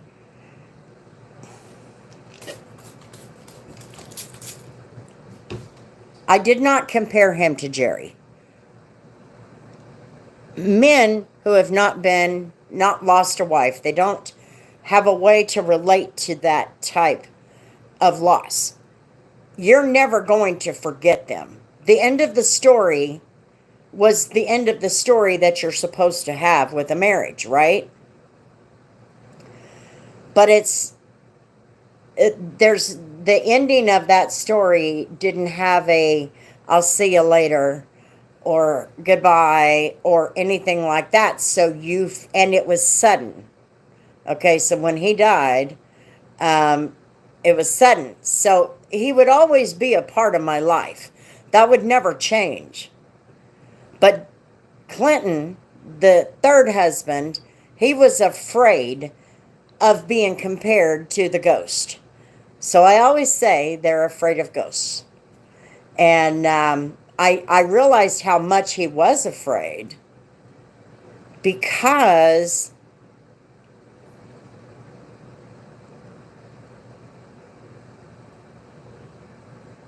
he kept telling me I was comparing him, and I'm like, what am I doing? What are you talking about? But in the end, I wasn't comparing him to Jerry. He was afraid. It was in his head. He was afraid I was going to. And when I asked him, like, what are you doing or whatever, when he was just doing something simple in the kitchen or, just something, he'd always be, I'm not doing anything wrong. I'm not doing anything wrong. What are you talking about? I'm just asking what you're doing, what you're looking for. I mean, it was just simple, basic questions. Maybe I knew what he was looking for, or I knew where it was. No. It was no. And then his biggest mistake, and this was his biggest downfall. This is when I was looking for an opportunity to get him the hell out. Just after the first of the year, I was struggling, and the reason why is because I found a shoebox full of pictures. And in that shoebox was all the pictures that we had put on video or CD when Becca died, and that is what played on the picture screen because it was at this huge church. There was probably 400 or 500 people, and there was this big screen that it projected onto. And in this box was all those pictures. So I'm sitting at the end of my bed with the door closed, and I was crying. I wasn't blubbering crying, but I was crying. And he walked in the door and he said, "What's the matter with you?" when he saw me crying. And I said, I found a box of pictures of Becca, and that still hurts, and it always will. And he goes, well, maybe you need to get over it. She's been gone for a year. And I said, or maybe I need to get divorced. Anyway, he wanted to come and sit down with me after that. No, I don't want you in my space. Get out and shut the door behind you. That was when I was waiting for the opportunity for him to F up so I could tell him to go back to hell where he came from. And I did. He put some stupid lying ass shit on Facebook. And that was my opportunity. You're gone. That's it. So, there you go. Yeah, this guy he was definitely, I was definitely not in my right mind. And I would almost say that I wasn't in my right mind to date him after Jerry died. I have no idea why. I mean, he just asked me to go. I don't even remember where we went. We went somewhere and had some supper. Village Inn. I think it was Village Inn. No one can get over something like that, in my opinion. You just travel with it and continue. Oh, yeah. Totally. Now, with Jerry, I've moved on. That would not affect my life unless I couldn't get the light fixture down, you know. But as far as my child is concerned, that'll never go away. You'll never get over that. That is always going to be right there, forefront, and you're going to go through years like what I'm going through now. Some years are bad, some years are okay, and some years are actually pretty good. I've had a few of them that are pretty good. But it's just not this year. Not this year. I'm not sleeping worth a damn. So you won't get over it if it's your child. You will with the spouse. I wouldn't even say you get over it. I think that's just a really bad way to put it. But you are able to move forward. And moving forward is really all you can ask of yourself. So that's, anyway, got into this big old long story, but that's what I meant by saying they're afraid of ghosts. Men who are not widowers do not understand or relate, and therefore they're afraid of ghosts. Even if you don't do anything. If you're not doing anything wrong. And I really don't think I was doing anything wrong. And that marriage shouldn't have happened. I blame myself for it. I was not in my right mind. Anyway. You're the only one left, dude. You should be ready to go to bed, right?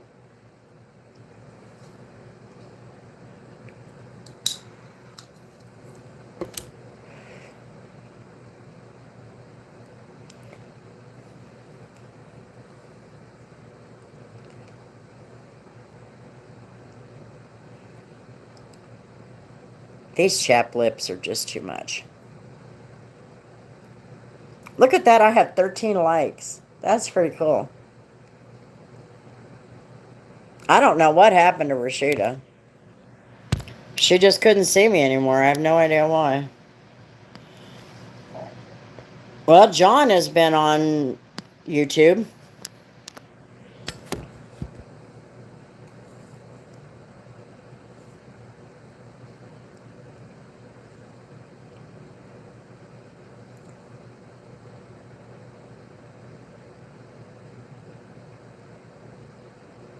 How we solved.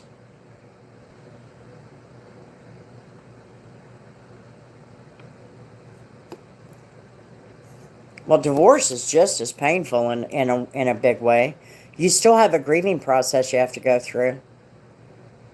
And it takes you a while to get to a point where you could appreciate the memories.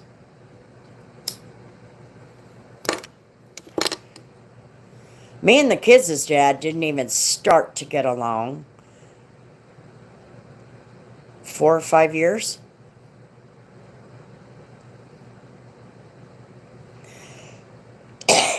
And now we're fine.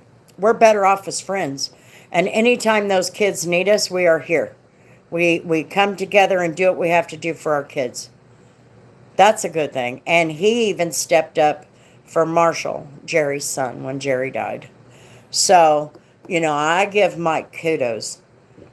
And he even lived in my house when Becca was sick. He was living in well, I had an apartment. He lived in my apartment the whole time she was on hospice.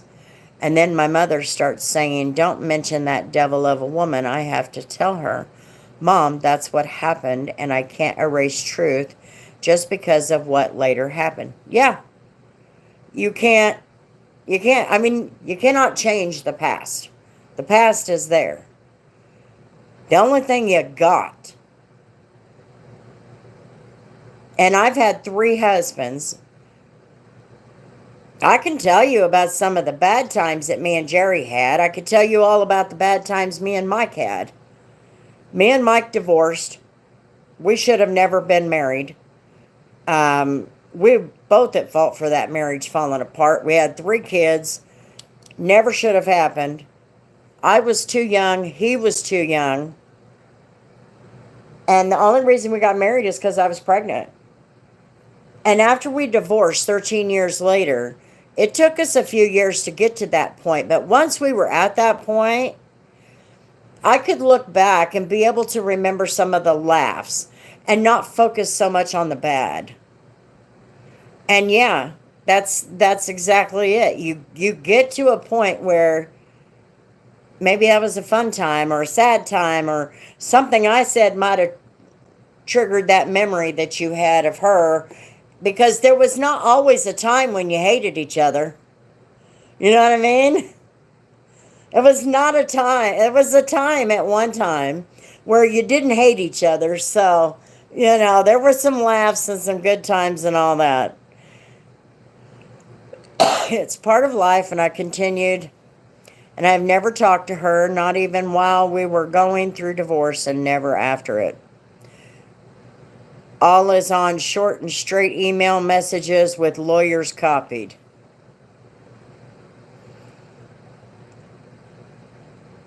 It took Mike and I a while to get there. We did not have the best divorce. I had the quietest divorce with Clinton, the last one. But it just takes time. And you know what? Sometimes it'll just never go. It'll never work. Sometimes once the split happens, that's it. Go away. But yeah, you can't erase that. It wasn't always that way where you hated each other. So, I don't know. Anybody who's worried about me having a friendship with my kids' dad, I would choose my kids' dad and the relationship and friendship that we've built over 20-something years than that. Because in the end, when something happens with our children, regardless of how old they get, or our grandchildren now, we still come together. We have to be able to do that. Do I call and talk to him every day? No. I can't tell you the last time I talked to him. I think it was in March when he was in town for Becca's birthday. I think. I don't know. But we have to be able to maintain that relationship in order to have our children's best interest at heart. At the same time, when necessary. So, my mom has never mistreated. She's never said, you need to move on. Don't talk about that guy or anything like that. We've always tried to be respectful of all the exes. Not just mine, but my sisters and all that. Sometimes it's not easy. My oldest son,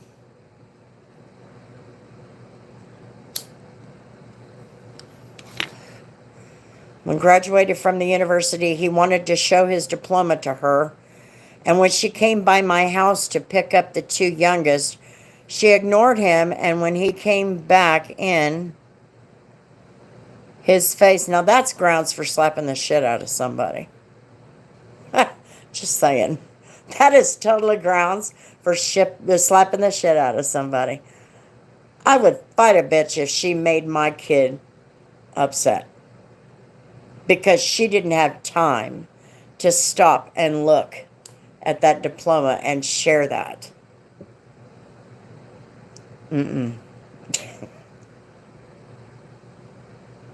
That's just childish. Childish.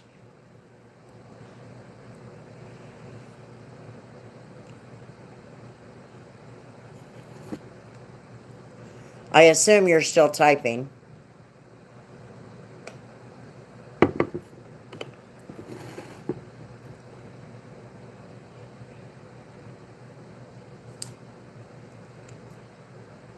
Life is all full of fun. I hope everybody has a fun life.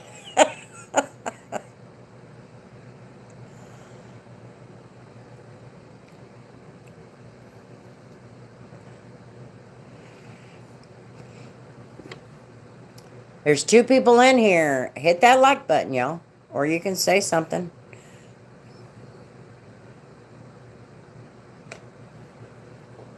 Say hello.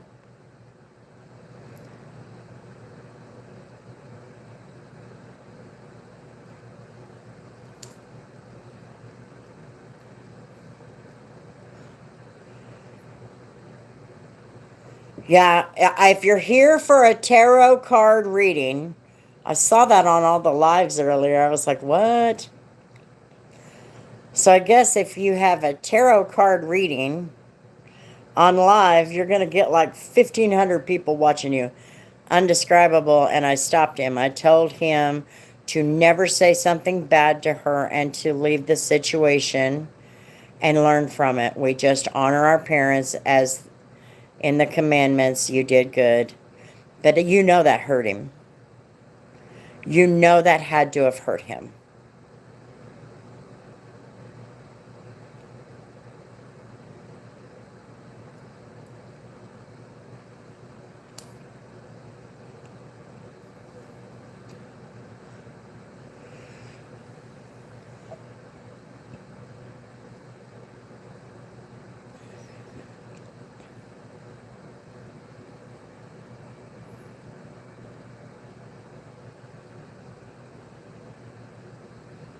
Gosh, graduating is a milestone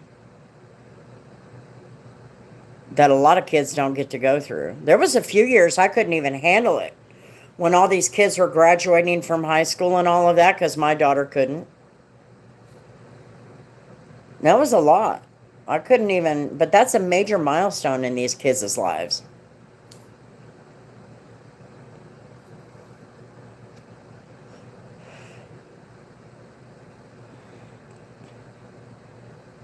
But that had to have hurt his feelings.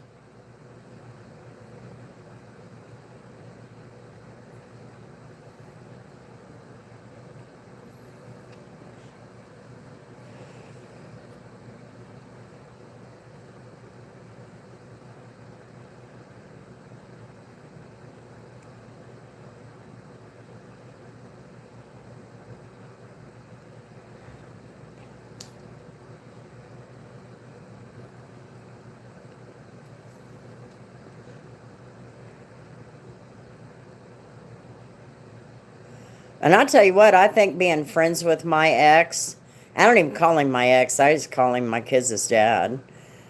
Being friends with him has been helpful to my kids. Of course, it hurt him. That's why I told him that because still she was his mom, just to treat her as a sick person who will have to respond. That's true. She is going to have to respond for that. She's going to have to answer for that. You're right.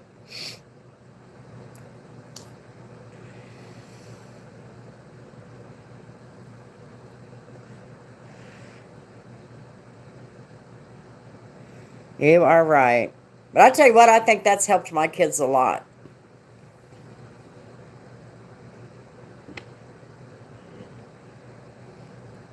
Because they know we're here for them no matter what. Even though they're all daddy's girls, you know. They call mom in case one of the kids gets sick or something. I have to admit, I do have a messenger chat with the both of them. With my kids that I can talk to them whenever I want to, or they'll send me reels or something like that. So I at least have that door open. You know, their lives are busy. Tori's busy with 5 boys, but I think that it helped my kids to know that their parents were there in unison whenever.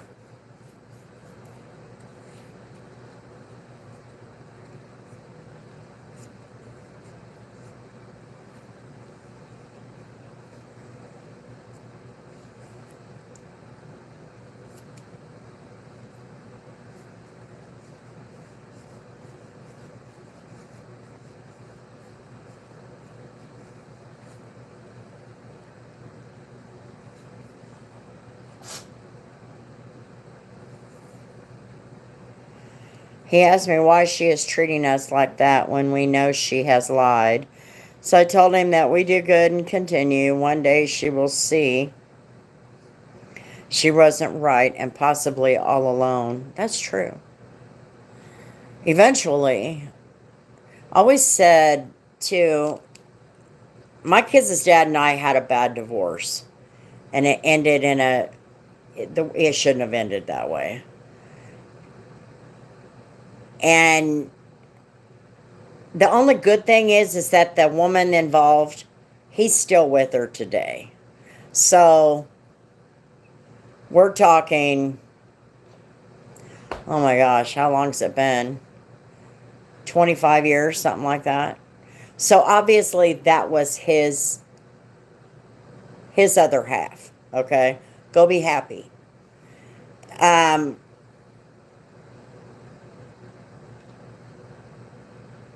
I did my best not to badmouth them, but I did tell him eventually those kids have to know the truth.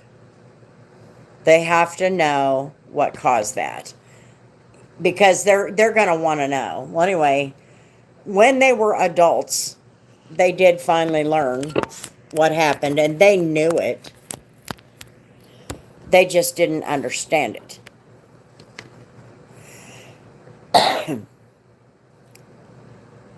But I did tell him that eventually they were going to have to know. And we see them communicating and behaving because of their separated family. That is one of the hardest things to do. And, you know, it was so weird for even Jerry, my second husband. Jerry was my second husband. It was weird for him. And I'll tell you why. The reason it was weird for him is because him and his ex-wife couldn't find any common ground, could not get along even for their son. They could not get along for anything. And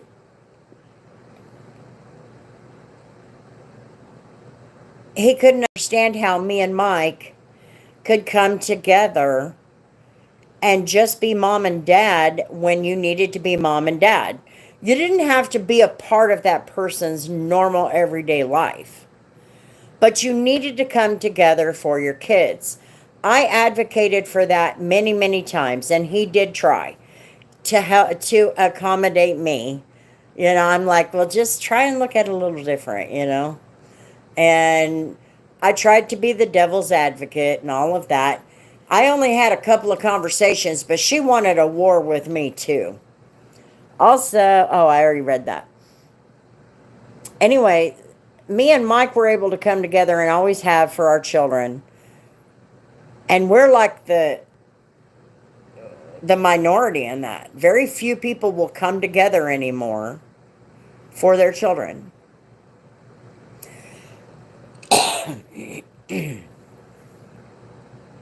I don't know. It's just weird. But you were talking earlier about, like, my third husband, he wanted a family. No, he didn't want a family. We were too old. I couldn't have a family anymore after that anyway. I mean, after my youngest. But, you know, life is life. Well, like I said in that one video, you're going to have struggles. It's going to be up and down. It's going to be small struggles, hard struggles. It's going to be bad in some cases. Things are going to be rough. That's what life is. I'm guilty of not responding to it very well in some cases. But in the end, it really is on how you move forward. Really, that's what it comes down to.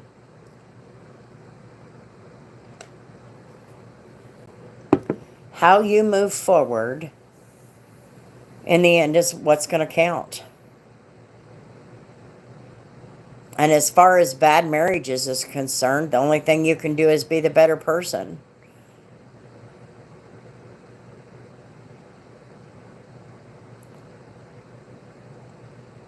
Sounds like you got involved with some mean girls. Humberto. Did you get involved with some mean girls?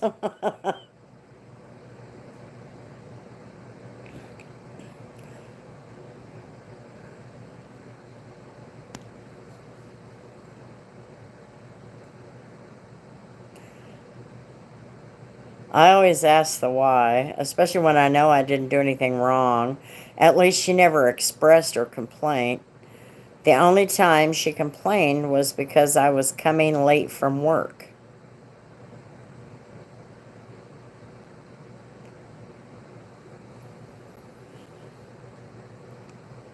That can be,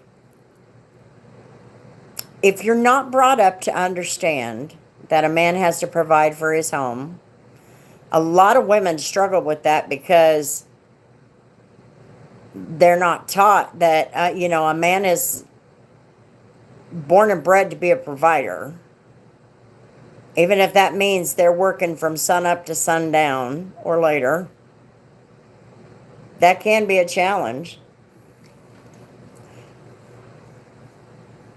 Mike did. My sons would put the computer and connect it to my office and saw me working on the data center, and she would want to look when they told her, wouldn't want to look when they told her. Well, that sounds like my third husband. He was always looking for me to do something wrong. I was a truck driver. I'm driving a truck, driving 65 mile an hour down the highway. And one of the guys from work would tell me, dump your load here, or we're switching and backing in from this side and not the other side, or whatever. And he would go, who's that? Why are you talking to them? Why are they talking to you? They have to communicate with me because of the job. No, they don't. I guess I don't understand the job that you have. I mean, it was always something. And I'm like, you better put that jealousy away because I ain't got time for it. And then he would literally turn it around on me and say I wasn't jealous enough. I'm sorry, I ain't got time for jealousy. Hang on a sec, I need to turn this heater on.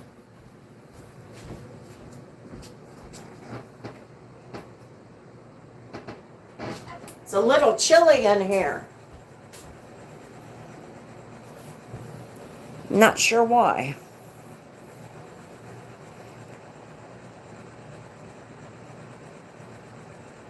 You taught your kids how to connect the computer to see you at work?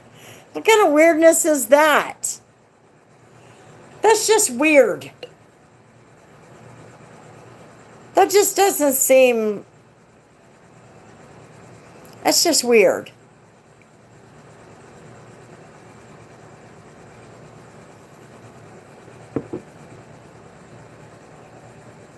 That just screams, I don't trust you. I don't know.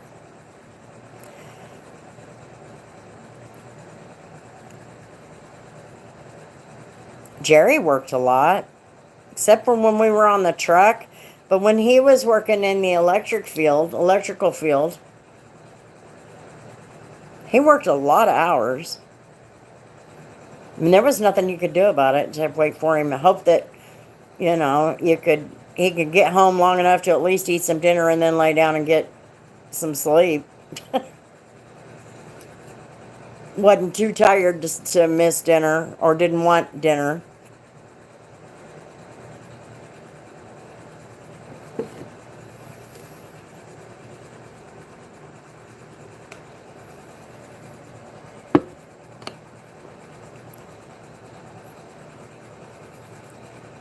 I need to get some Blistex tomorrow.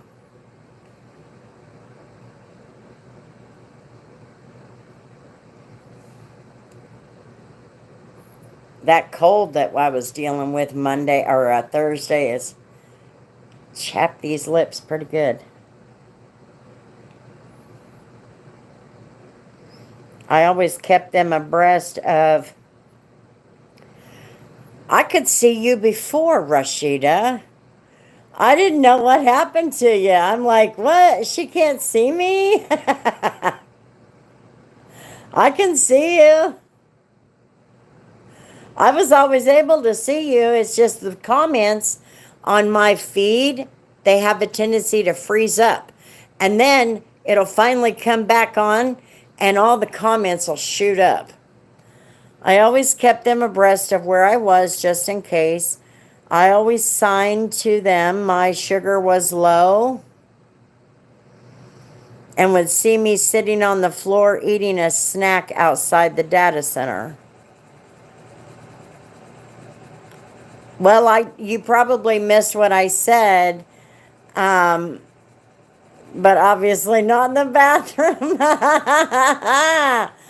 I said, Rashida, go out and come back in, and then nothing. And then I saw those messages popping up from the Facebook page, and I thought, well, I don't know. Anyway, we were here. We saw you, but you couldn't see us. So it was you, not me. These messages just freeze on us all the time.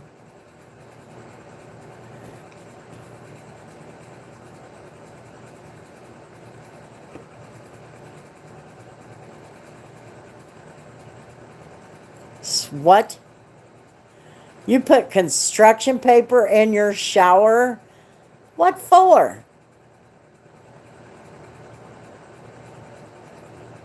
What on earth would you be doing with construction paper in the shower?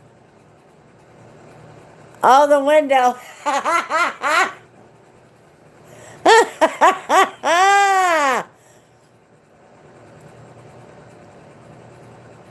And didn't allow her to see us. You were supposed to go and check out if Alexa could do trivia. And not answer it right away, but at least give us a chance to answer it. I don't have Alexa, so I don't have a clue.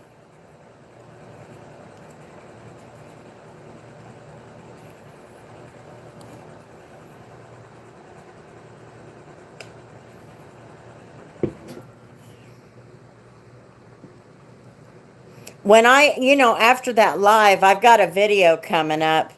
I was talking about when you and I were going live. And I want to do more of that with a lot of different people. Just have a conversation. We don't have to talk about detailing or anything like that, but just having a conversation. It was fun.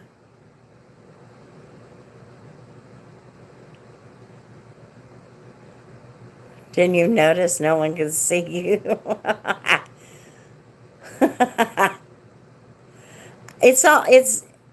It gets in your head, Humberto. Something like that gets in your head. Wouldn't it be live? Wouldn't it be fun to do that? That's what you need. You know what? We need to do that live that we did on mine. We need to do that on yours. We need to kind of work together. And then I also think I need to get Humberto on, and me and him can go back and forth, and I'll give him hell. And then he wouldn't have to be trying to read it. I would just say it.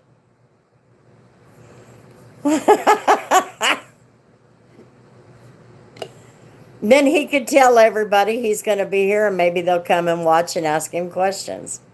Ask him questions about... They were asking him questions, though. Did you know that, Humberto? They were asking you questions? Seriously, you can see through the window. I can see clearly the apartment across the street balcony from my window. Oh. Yeah, but you'll never be able to measure up, man. The only thing you could do is outspeak me in Spanish. But I could outspeak you in English.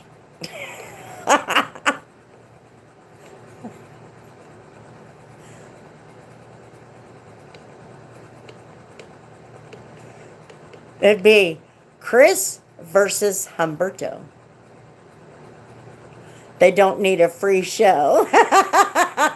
But anyway, I think I would like to do more of those because we talked about a lot of different things.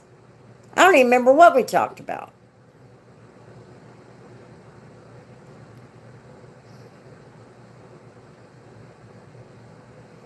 Love to see me do what? That reminded me the song I could see clearly.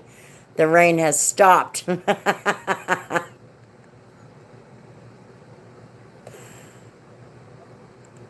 Yeah, they were asking about his song. And of course, I said, oh, the live chat? Yeah. I think it would be fun if I could do that with other people. Like even people you all did not know. I would love to get my daughters involved, especially my middle one. She would be hilarious.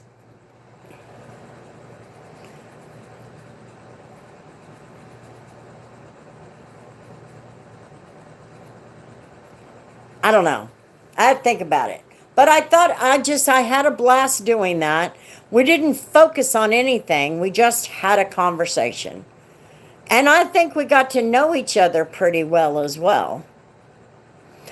These live chats, that's another thing, Rashida. These live chats you were talking, or these live videos, you were talking about that. I did probably 3 or 4 a week, sometimes more. And they got me to 1,500 watch hours in over a month, just over a month. Maybe it was a month. No, it was about a month. But I have gotten to know Humberto and Kimberly and John. And HM Auto Detailing,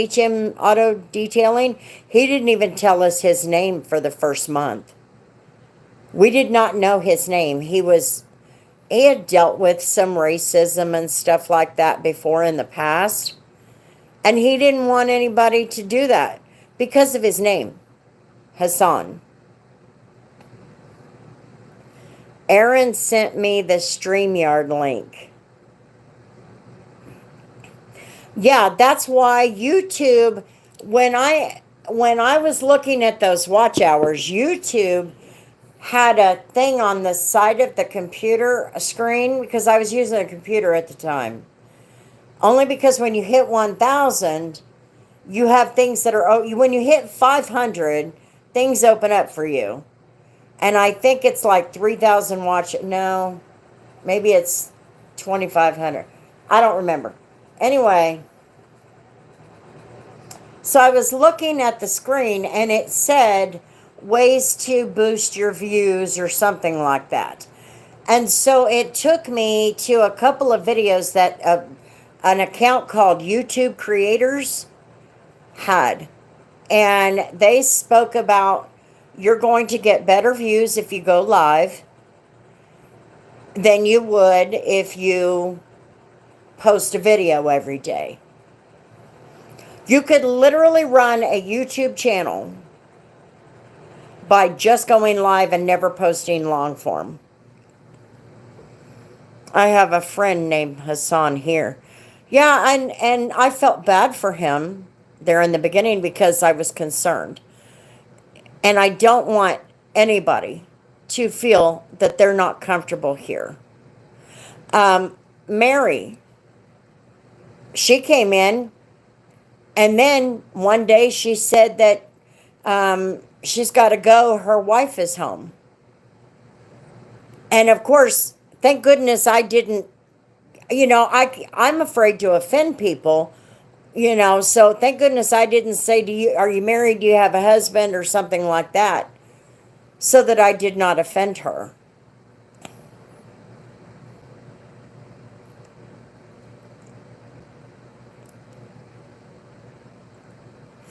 No. It's okay. You just go live when you can. You just do what you can.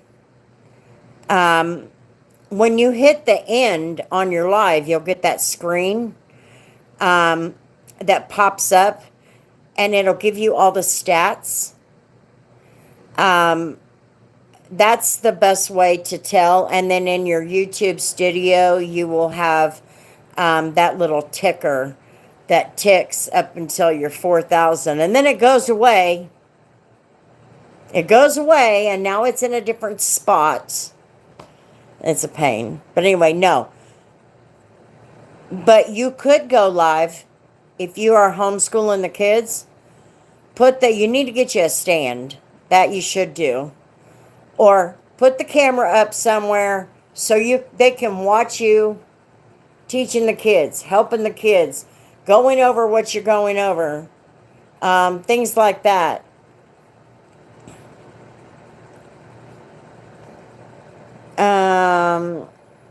Names for some people means something linked to racism. The crazy thing is you see my friend Hassan and he looks Chinese, so people act stupid many times and judgmental. I don't like using my name a lot. Don't want certain people from past following me. I already had to shadow ban an ex. Ugh. My ticker on my back says exit only.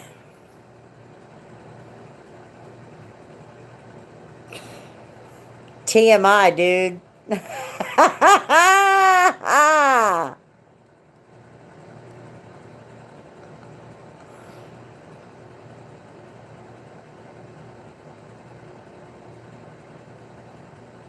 This is true.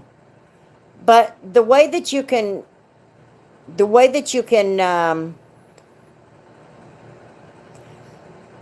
maybe offset it, not necessarily explain why you do it, but just explain that this works better for us.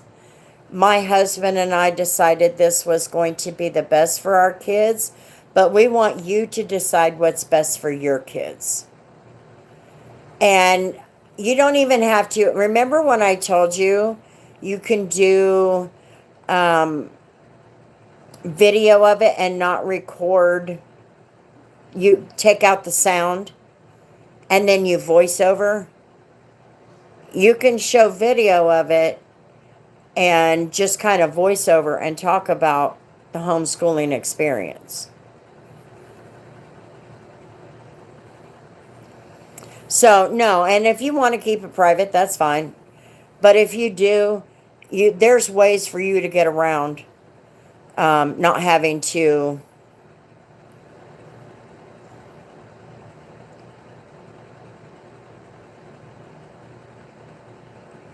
Yeah, you don't need to have...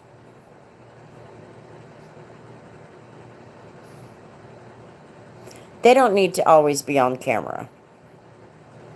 Number one, they may not feel comfortable with you sticking a camera in their face all the time. I'm the one who made the decision to have a YouTube channel. Now, the only two people that are actually involved is my mom and dad. Mostly my dad. But he understands what I'm doing. You know, it's just my journey. Exactly, there are too many weirdos. But you wouldn't see my granddaughter on here very much. Hardly at all. I don't even know that I've had her on my channel. But anyway, if you do something like that, a video, where you're just kind of showing the kids doing some of their work, don't put the audio in. Pull that out and just voice over and explain what you need to explain. But if it's not something you want to put out there, you don't have to. But there are a lot of people who could use that advice. You know, you don't even have to explain how you came up to the decision of homeschooling. You can just explain this is something my husband and I talked about, and we felt this was best for our family. You know, they also have two different cultures to learn. Because he's Indian and you're black. And that's two very different cultures that they really need to know both. And so that's something else you could talk to You know, you could maybe do a video on, don't put the kids in there, but you could put that as maybe some form of education. So there's all kinds of things that, I don't know. Like I said in that video, you're like Black Hispanic. Oh, okay. So then there's three. So then you have three cultures. So, shit. You could take that in so many different directions. That could be a video on its own. Some people on the family asked us, but at least from my side of the family, they were cool with it. We are a mixture, I know. I am the typical white girl, but I am Cherokee Indian and German. And French. There's some French. And I always just say I'm just a hothead. Because Cherokee Indian and German, both of them have pretty icky tempers. Just saying. So I just call myself a hothead. This German Cherokee Indian. But anyway, that's maybe some video ideas. But there's a lot of parents out there. Because my daughter, when she asked me who you were on the video. And so I explained it to her and she goes, 8. She said, Mom, I'm ready to pull my hair out with 5. And I said, I know.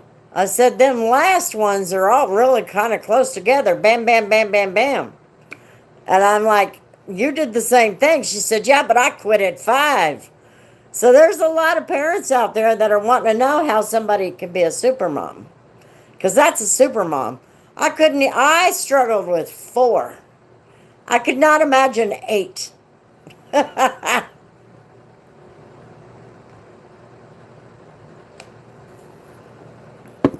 But I think that would be an interesting video to talk about the cultures and how you might teach them the different cultures. We, Taino, Spaniards, African, French, Italian, Turkish, Mediterranean, and German heritage too. Funny thing is, when my parents came to America, the black community would not recognize them as Black Hispanic. Why? Hello? Lee Han?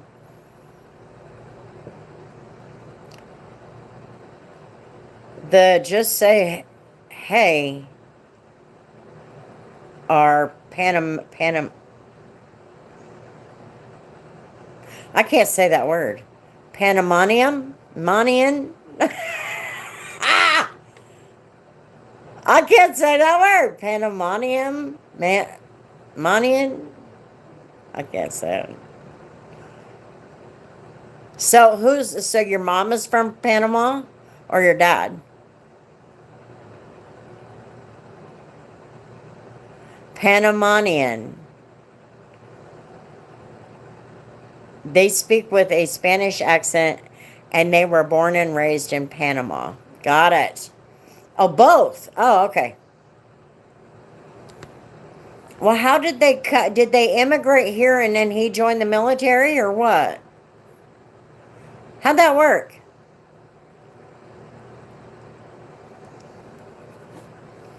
Okay, so, but anyway, you got to teach your kids all 3 cultures. I mean, Panama's got to have its own culture, right? Yes, my mom came illegally. Oh, but she's a legal citizen now, right? Dad came correctly.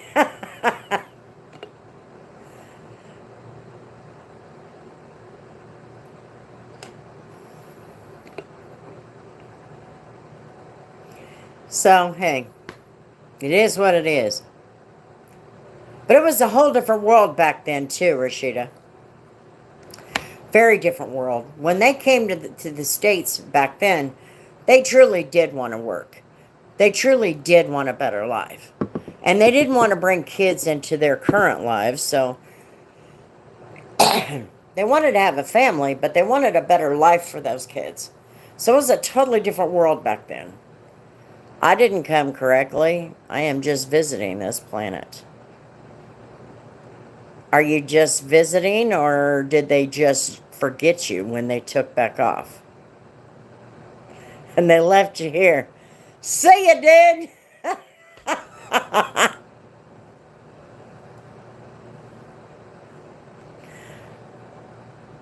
But anyway, yeah, you got to teach your kids those cultures, especially that Indian culture, because it's totally different from the American culture. To this day, the black community still does not accept us. Oh well, just call me Black Hispanic. Are either one of your parents black? They are black, right?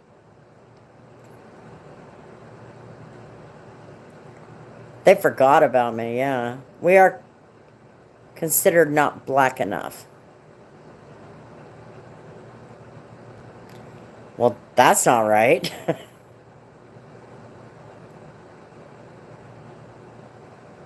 Black Hispanic. Okay.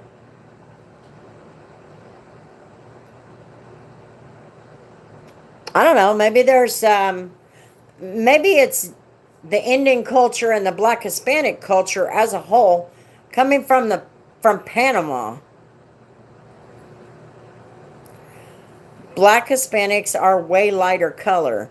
Well, I figured that. I never would have guessed she had Hispanic in her, though. I guess it would make sense.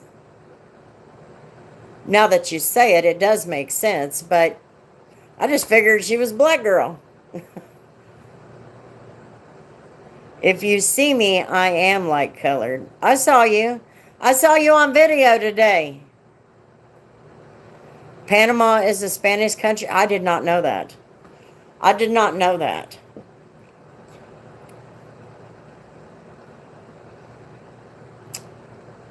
I didn't know much about Guatemala till I started talking to Carlos.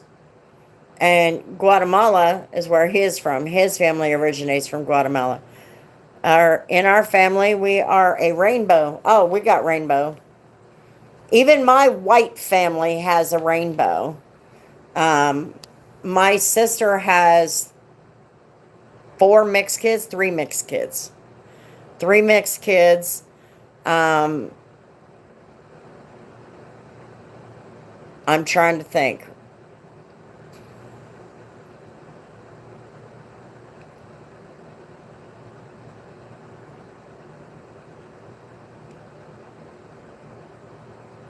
I can't think. Seems like I'm missing a couple of them. I think I'm missing a couple of them. Anyway, they call us yellow.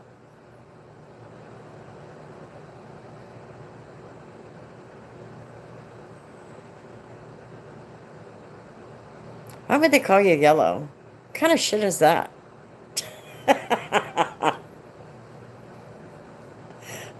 That's just ridiculous. Racism is in the black community. Oh, well, we know that. They don't want to admit it, but it's there.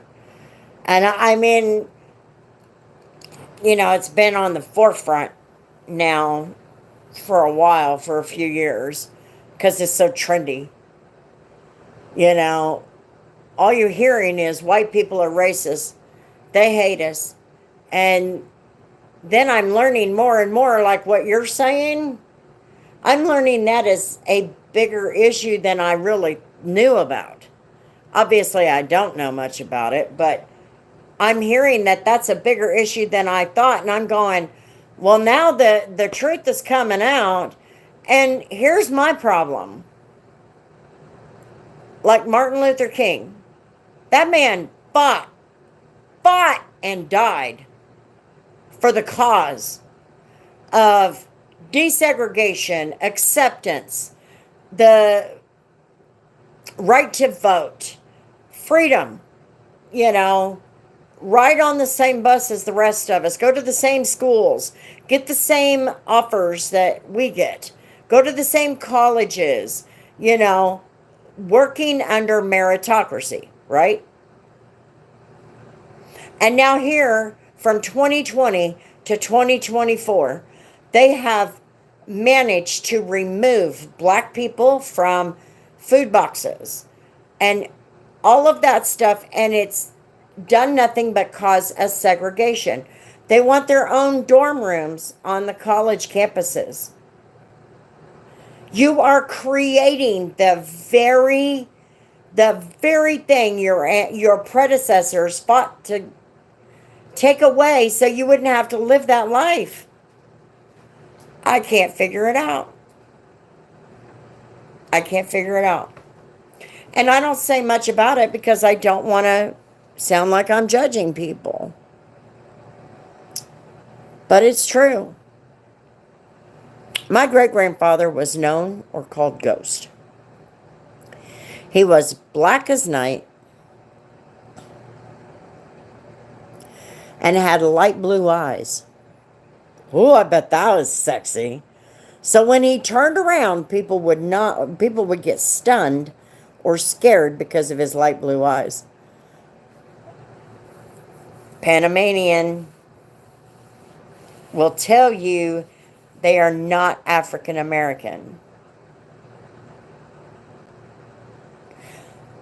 But you're still black, right? People see my mom and think African American till she speaks. Oh, she's got that Hispanic accent.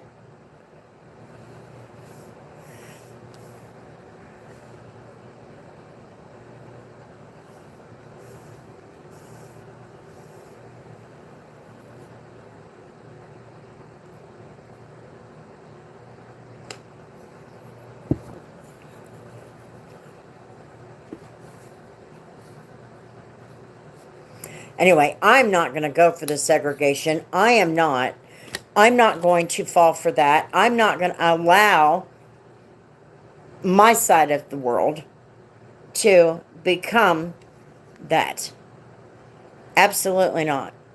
I don't want my grandkids coming up thinking that they need to treat somebody differently because they're Hispanic or black or Asian or... I don't want my grandkids going through that. I don't want that in our elementary schools and all of that. So, and I always taught my kids, or at least I tried, I always taught my kids, do not ever judge a person by the color of their skin. Always judge that person based on how they treat you and decide if they're your person or not. Meaning somebody you want in your circle. Descent from all over Jamaica, Barbados. Oh, yes. The thing is, African Americans think they are the only blacks after Africa and don't know the history of the slaves started with Spain and French. Yes, my husband has relatives that are very dark-skinned from India and Haiti.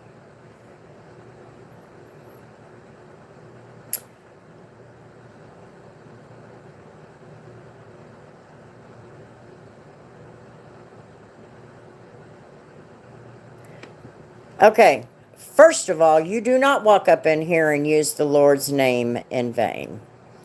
That's the first thing. Second of all, Trump is not pushing for church and state.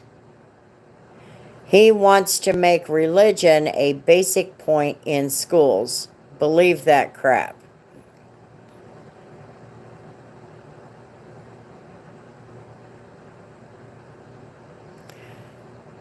Believe what crap? First of all, it didn't make any sense. Second of all, your hatred for religion is very obvious. If you don't like religion, that's fine. But it's probably not a good idea for you to push that down somebody's throat.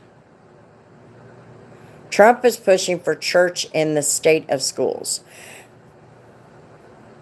I'm going to stop you right there.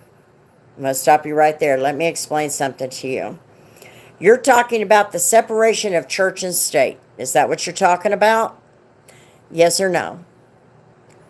So it's kind of just a lack of knowledge thinking all dark-skinned people are from Africa. That's true. And I do know that because I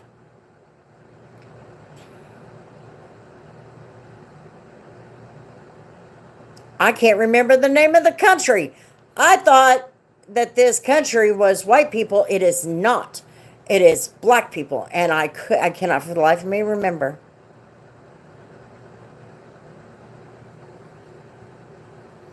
Well, I assume, Gerald, that you're not going to answer me.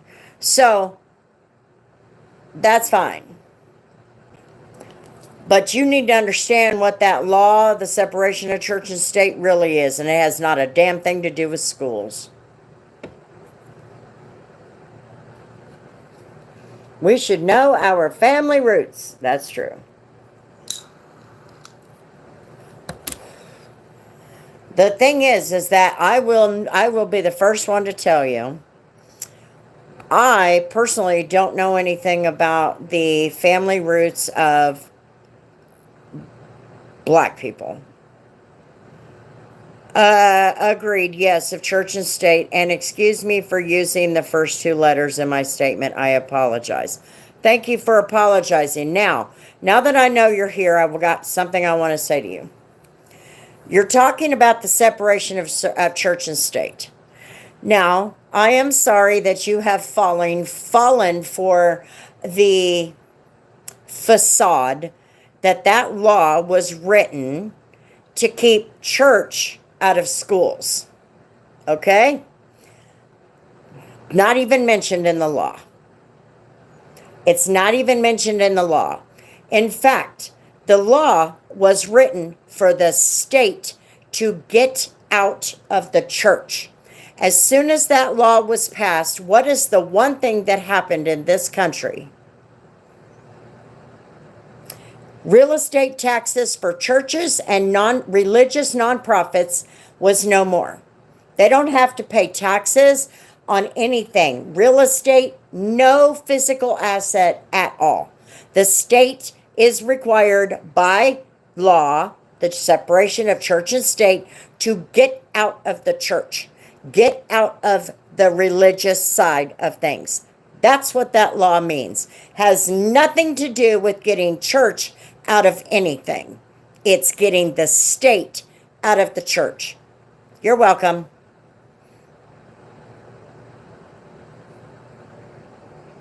So true. Would love to chat with you, hear what you have researched.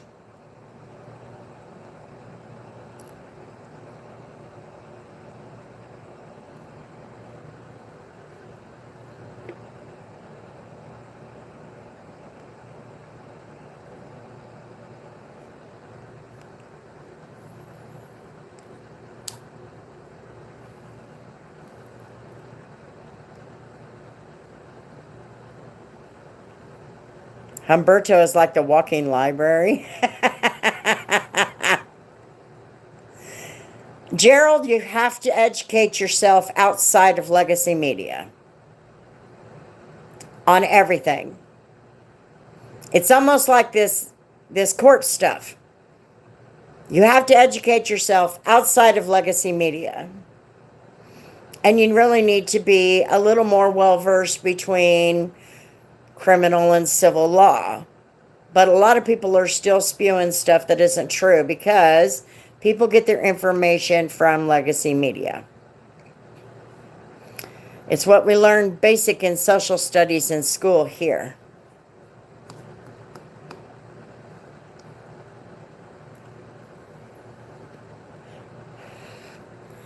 You know, I never realized how much I paid attention to politics or even the political climates or even politics overseas, geopolitics. I never realized how much I did until I went to college. And one of our psychology classes was talking about geopolitical things such as most wars were started over women. I'm like, shit. Anyway, USA taught all black people came from Africa. We learn about all countries and roots. And what I was saying to you a minute ago, Rashida, is I do not know much about the cultures of Hispanic people. And I certainly don't know much about the cultures of black people outside of America. And it wasn't until recently when you started seeing some of those cultures of black people overseas in these other countries. Black people here do not understand how much freedom they have to be ridiculous. Exactly. That's why I'm like, I come from, my family originated from Germany. My paternal side. The maternal side come from Native American. Okay?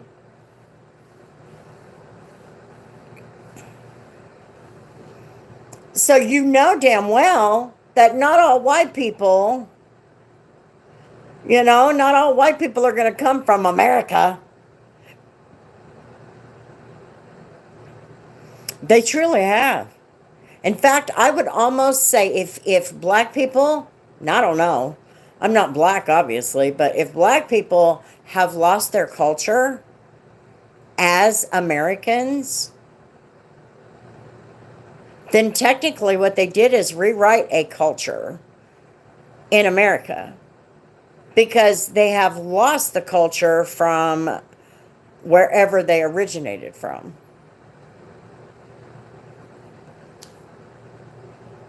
But at the same time, the same could be said for Hispanics that were born here, and how much of their culture, if the parents came here for a better life, for work, they wanted a better life for their kids, did they maintain teaching their culture to their children? Or is it going to be lost like it is now for black people?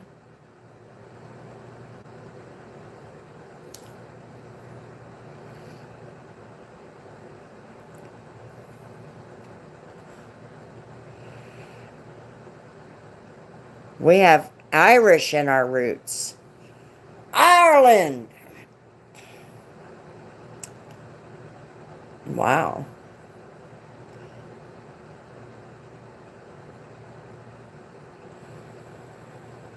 Well, make sure you're wearing green on St. Patrick's Day. I mean, that's pretty... I think when you look at it, no matter who we are, when you look down the line, behind the line, whatever it is, I think we're all just mutts. Really. Now, it's not like back in the day we're French. Hindi DNA in my roots. Huh? Yeah, we are. We're all lost. We're a lost cause. Ha! We all are. It is what it is. Navajo, Mayan, and Incan. I always say there is one race. The human race, exactly. And see, and I don't look at people. The only thing that I look at is what I was just saying, and that's what started the conversation, is teaching the kids your culture. Because it doesn't matter what color you are. I don't give a shit. I don't care. You know that. I have been able to, I can get along with anybody. I don't care what your race is. I don't care what your color is. It doesn't matter. What I care about is culture. And especially nowadays in a society where we have so many mixed cultures, we want to be able, or we should want to be able to teach that to our kids. so that that doesn't just die off. If that makes any sense. We don't want that to just die off. The culture needs to be held together. You don't want that lost.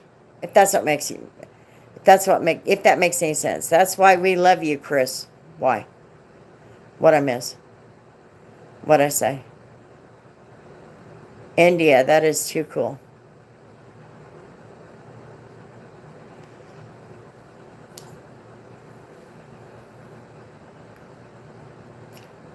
I would have been the first one to mix up like Hispanics. I would have never known. Oh, yeah, no. I am not racist. In fact, I always taught my children never, ever. And then there were certain things we didn't say.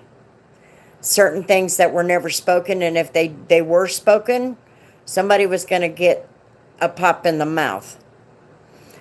But and that was right about the time when they started saying some pretty raunchy things in high school.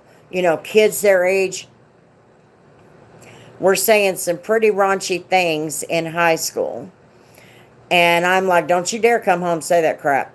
And if I catch you, or if I get a call or a report that you're saying that shit in school, we're going to have problems. Number one, we have a mixed family. Okay?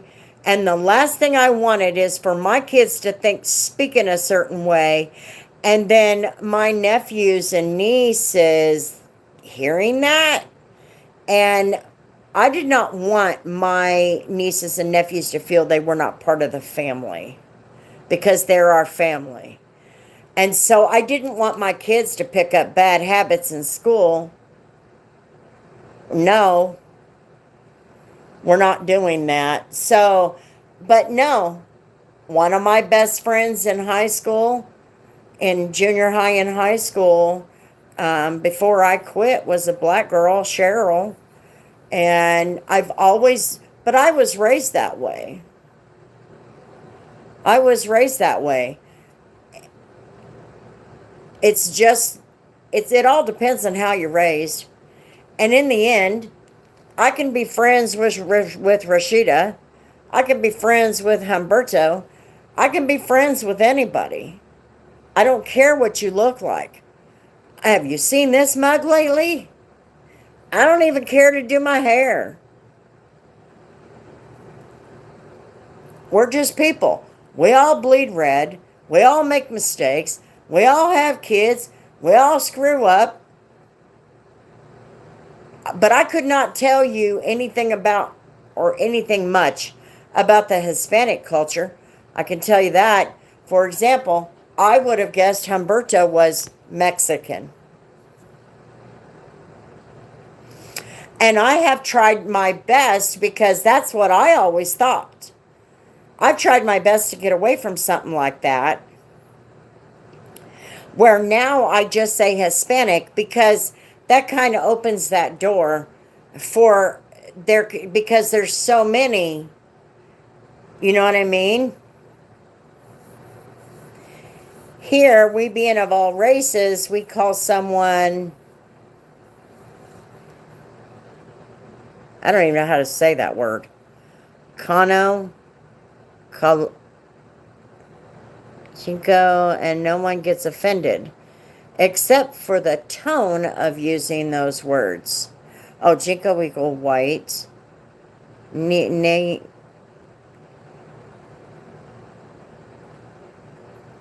Grow black or blackie. Colorado red? Red? Oh, red-headed. Ginger. Got it. I know it was blondie.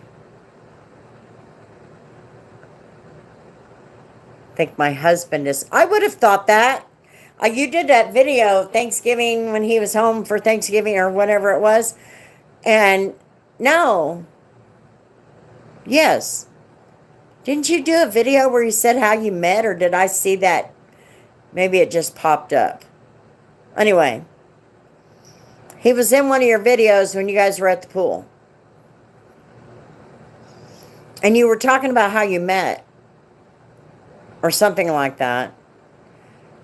And to be honest with you, when you look at the two of you together, I would not have known, to be honest with you, I would not have known him to be Indian or you to be black. I would have thought you were both the same race. Does that make any sense? Maybe? Am I saying that right? I would have thought you to be...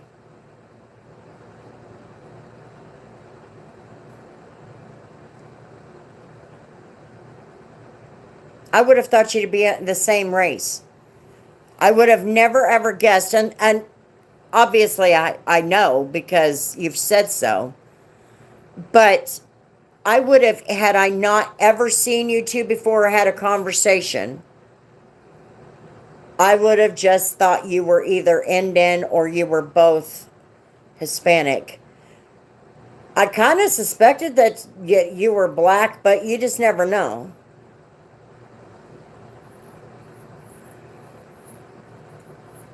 I did one, yes. And Rashida's husband sits like me with legs crossed. We are flexible. I'll tell you what, he looks real damn good for being a truck driver. I can tell you that. People think I am Indian. On my dad's side of the family, there is Indian.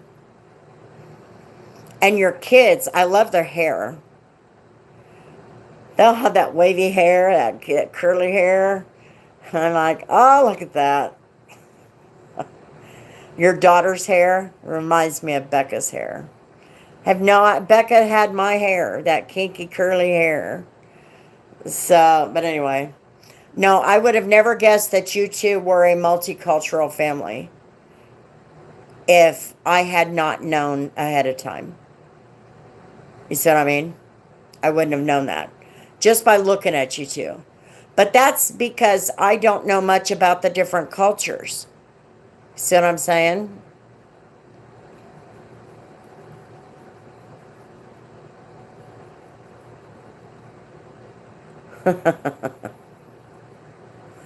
Who is saying what about truck drivers? I am. Took you long enough to get here since you commented on my video an hour ago. No, her husband looks really good for being a truck driver. A lot of us are fat slobs. If you see my sons, they are white and light-colored hair and eyes. How you doing, John? Humberto, were your wives white or Hispanic?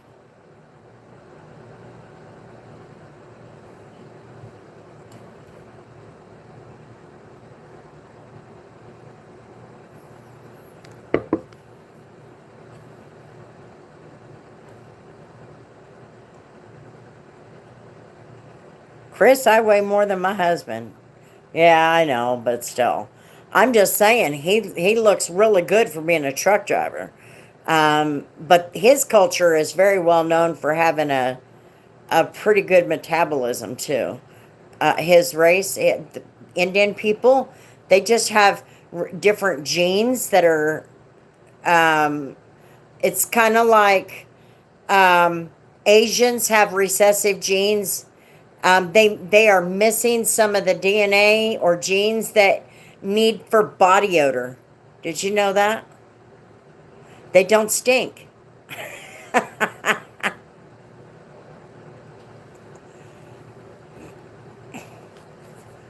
what I always say. Asians don't stink. I can pick him up. But he usually runs from me. He does. He looks really good for being a truck driver. Hopefully he cooks in that truck or something. My mom is white, as well as my mother-in-law. Both had green-colored eyes. Some of my aunts and uncles also blue eyes. So you're half white. Punjabi food is good food. Yes, he does cook. Okay.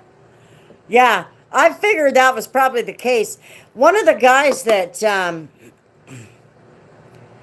I'll try to make the story short. He trained with the same trainer I trained with. In fact, that's how I met him. He was coming out of training as a truck driver. They stopped here in Wichita, picked me up. I rode with both of them to Cedar Rapids, dropped him off. Okay, so that guy, that student who trained on the truck with Mike, my trainer, and his name is Jake. Jake is from the Netherlands. Up until 5-6 years ago, he was here under green card on a visa, driving a truck for all those years. And finally, 5 years ago, something like that, he became a citizen. But he's from the Netherlands, and when he taught, so he's Dutch. And I'll tell you what, he cooks in that truck, and he cooks some of the strangest shit. I'm like, dude. Well, anyway, we've kept in touch, even though Mike is now gone. He passed away, but it was still cool. Remember that we, as Puerto Ricans, are a mix of Italiano, I don't remember that word, natives, Spaniards, and Africans. Now, what is this? So she's not white. Menjit and Devender. Dutch came along too. Love their names.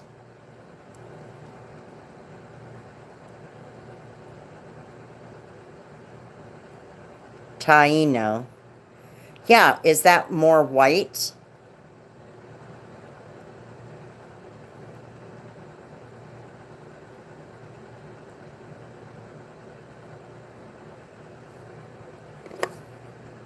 I feel like I'm back in 3rd grade every time I have a conversation with Humberto, and he shoots out these words I can't frickin' pronounce.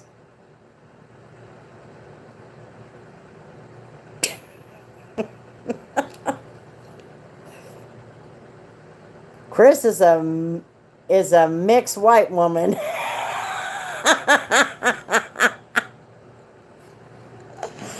I am. I'll tell you what. The French makes me white. The German makes me white. The Cherokee Indian allows me to tan better. And I have the salt and pepper. Are like saying Navajo colored. Okay. So then you said your mom was white. How was she white? Or are you just referring to basic skin color?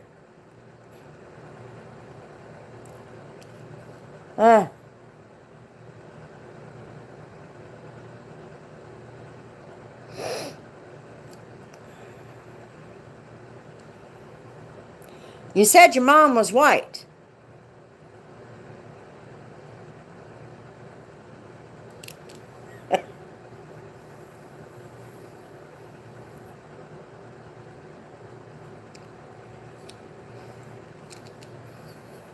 I can speak some Punjabi, Jojabi, and have really surprised Punjabi people.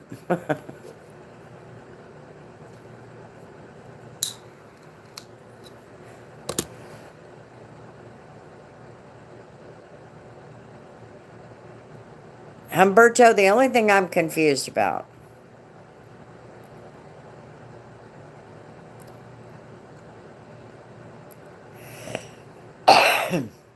is you said your mom was white.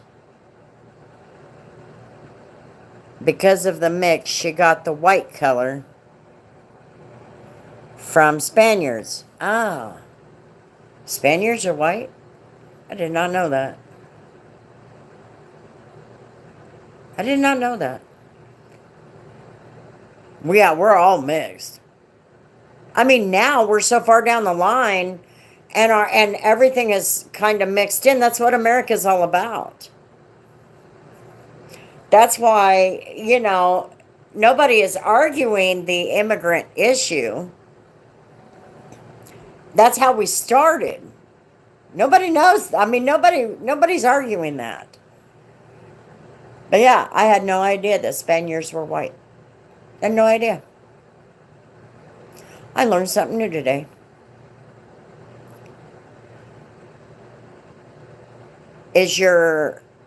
My daughter-in-law is white. Ah, okay. That's what I was going to say. Is your daughter-in-law white? I assume your oldest, is he black? Or is he mixed like the other kids?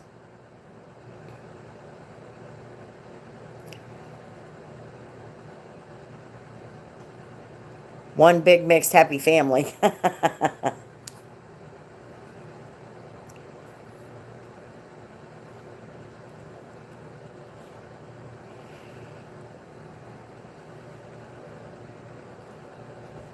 And black. Okay. That makes sense then. Everyone in the States come from European, white-colored, British, German, Russian, Turkish, Italian, Portuguese, Spaniards, etc. Yeah, we're all immigrants. And now we're so far down the line that everything is kind of mixed together now that there's no way to say. Now, I can understand how everybody, like the government, is trying to they're trying to simplify it, I guess you could say, by saying white, black, Hispanic. You know what I mean? So I think they're trying to simplify it. I get it. But at the same time, what's happened is we have lost the origin, the cultures, the races. You know, because we are such a mixed, diverse world.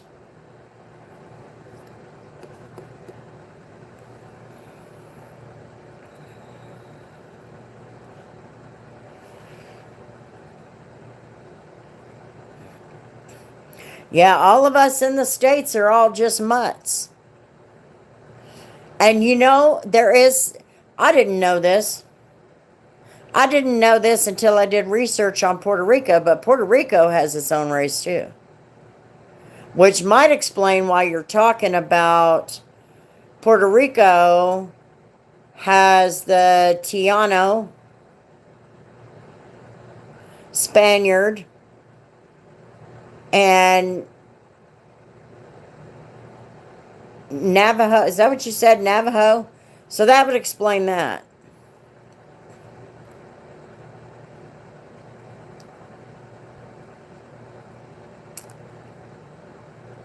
You know what? I did not learn until I was probably in my 20s that white people were the majority in South Africa. I had no idea. African. Okay. But anyway, Puerto Rican is actually its own race too. And I'm like, what? It's because of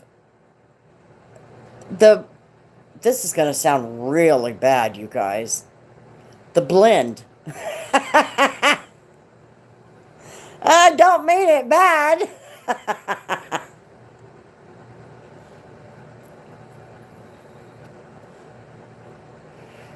Taino, Tiano, whatever the hell. The T word. Puerto Ricans, Dominican, Jamaican, Cubans.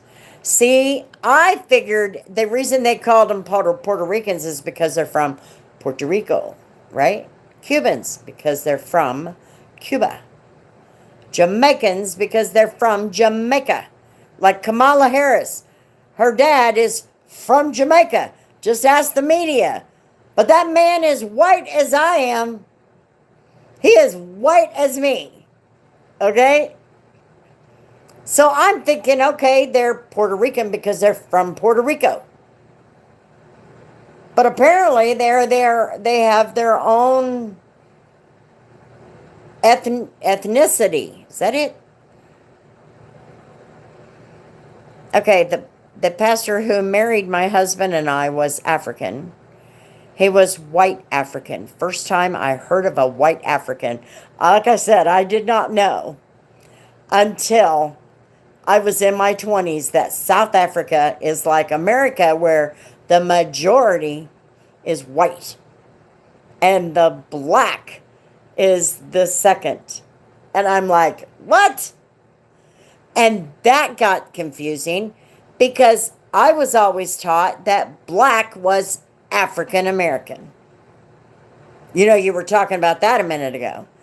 There's that brainwashing. I had no idea. No clue. Cuban and Puerto Ricans are extremely similar, except when speaking in Spanish, like listening.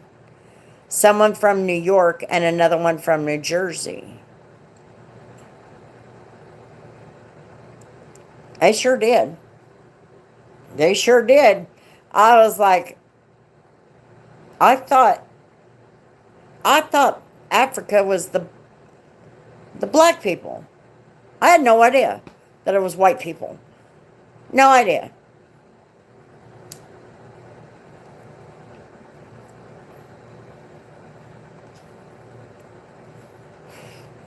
And knowing that got us all confused. Yes, and knowing that, you see why homeschooling your kids is better? We should all be doing that. And I'll tell you what, I don't have the patience for kids, but I sometimes wish that I had. My mom was a teacher. She wasn't a normal teacher, though.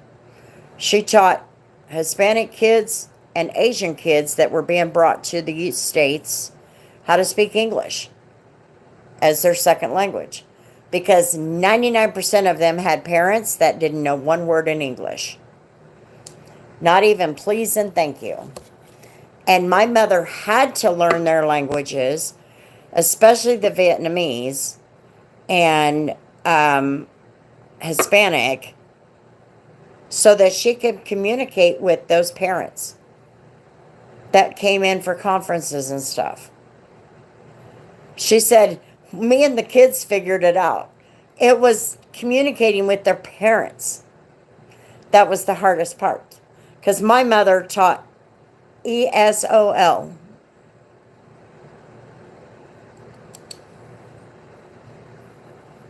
I can't remember the initials for that. But anyway, we need to be teaching our children and families our cultures. You know what I mean? We need to be teaching them our geological differences. We need to talk about, India and all those Indian countries. And a lot of them are Muslim. I did not know that until, I'm going to say, right around the Iraq wartime. That was a long time ago. Wait, it gets better. Most African do not consider African Americans Africa. So we are definitely like an abandoned child. Egyptians are from Africa. Turkish also are part from Africa. Also Arabics, but they separate between them because of language and customs like USA and Canadian.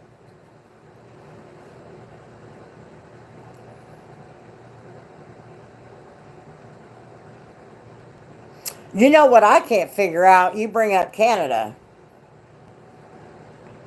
I don't know. Is John still here? Maybe he can explain this. How is it that Canada became a half and half state where they're English on this side and French on that side? How did that happen?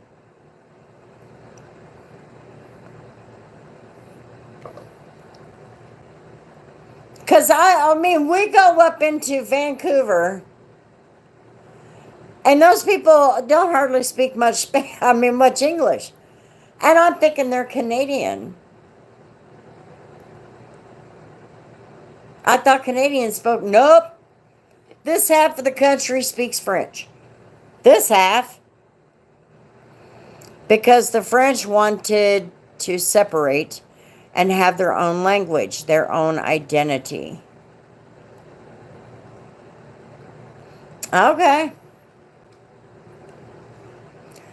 Because I'm like, how is that? I mean, they did not speak any English at all. And then, of course, my favorite singer at one time was Celine Dion. I had no idea she did not know English.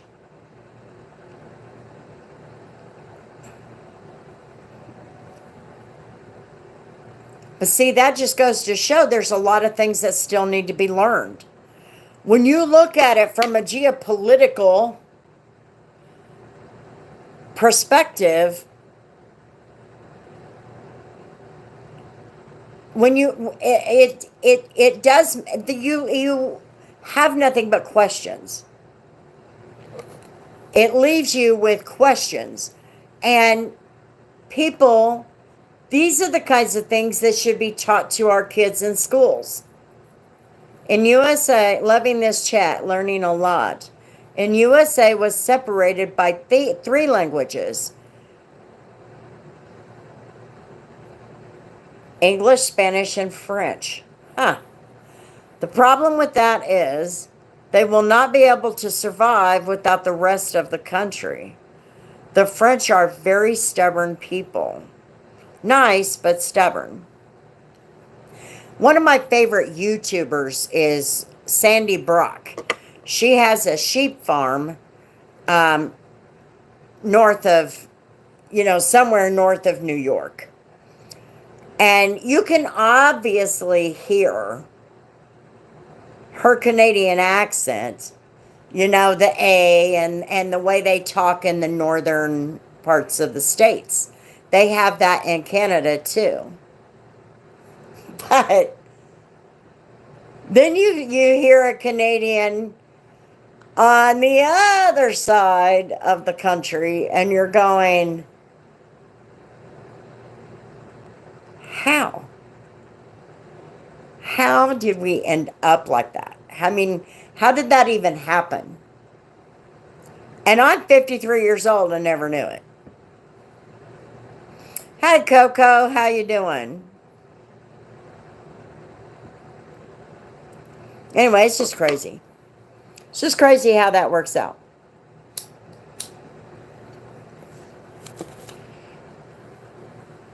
Just crazy. Interesting, but crazy.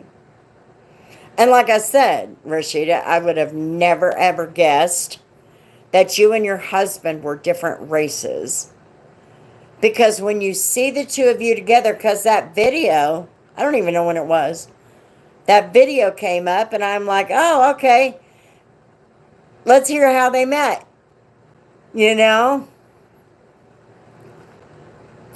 People in the U.S. always make fun of my accent. Things we learned in school here. You know what they say. But anyway, I would have never guessed, had I not known what I knew before that, I would have never guessed that you two were two different races. I would have, if I just met you on the street, I would have guessed you were both from India or you were both Hispanic. I would have never, ever guessed one of each. When you're married for a long time, you start looking alike. That's true. That's probably true.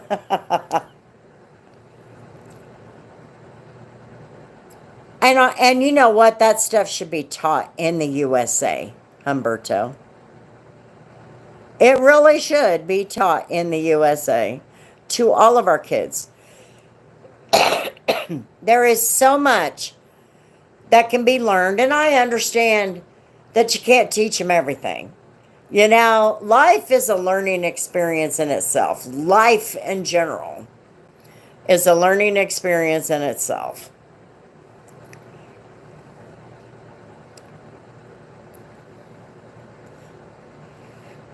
You're going to learn things as you go. But when you start talking about, geography, that's a class in its own. For as little as our kids know, what are they teaching them? What are they teaching them? I mean, for real. It just makes me wonder.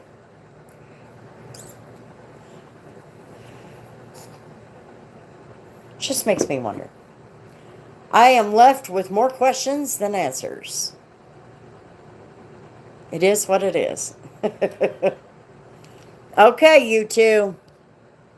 It's almost 2 o'clock in the morning. The more people you meet and talk to, the more you learn about different cut. Here, we learn from all cultures and from USA, and we even are able to identify and mention different countries.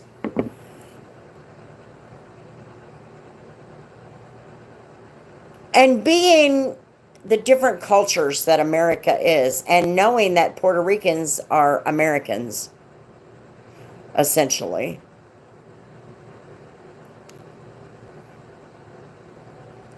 And being as diverse as we are, look at society today. Look at society in the USA. Now, maybe, Humberto, you may not be well versed of how this society in the United States, and you either, John, are acting. We're acting pretty damn stupid about our cultures. But they're complaining about how, we're racist, we got racism, and we've got to have this, that, and everything else, and finding everything they can to separate us, including not teaching us the different cultures. But if you learned those cultures, if we all learned those different cultures that makes America what it is, imagine, well, no, we can't do that because the government needs racism. If you taught everybody's cultures, you wouldn't have the animosity and bullshit that's going on today. I don't know. Maybe it's just me. And I don't even care. It's the cultures that I think that are being lost. We know. Okay, maybe you do know. I don't know what you guys know down there. Yeah, they want to keep us divided. That's why they're not teaching that. That's another. There you go. Somebody can start a culture channel, a culture YouTube channel. I ain't doing it. Because that's a lot of hard work. Shit. I can preach all day about somebody's mental health. But I couldn't get into the cultures because number one, I've not studied that. I only know bits and pieces here and there. Humberto would probably be better for that because he's been able to separate the differences in the Hispanic countries. Like in South America. I got the hiccups. What the hell?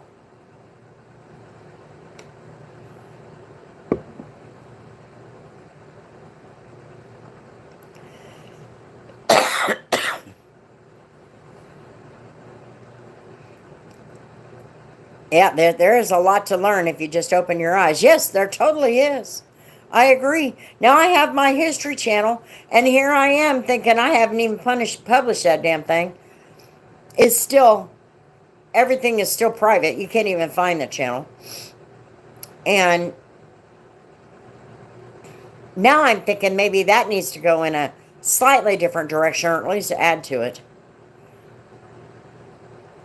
Because my thought has always been, society has lost track of what history really is.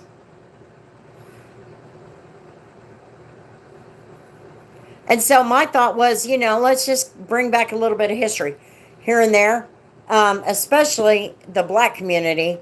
They've totally lost their history. They are only trying to rewrite what their ancestors lived. The ones that they're saying, you owe us reparations for.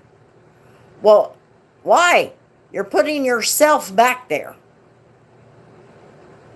Don't put yourself back there. Why in the hell would you want to go backwards?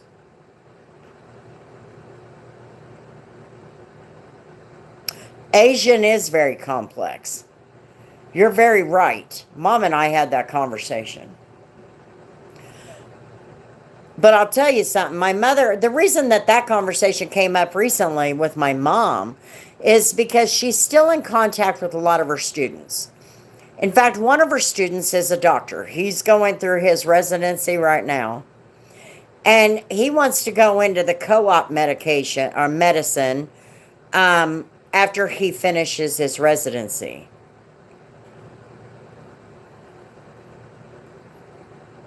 Are you drinking Jate? No. I don't drink. But,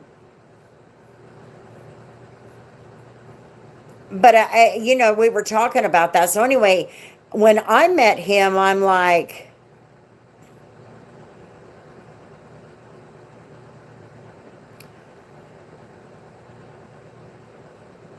yeah, it's just about the money.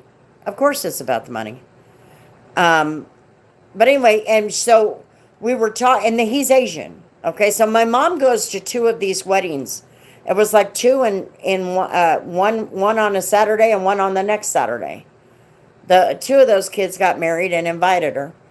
And she's, talking about the different cultures, the 2 different weddings.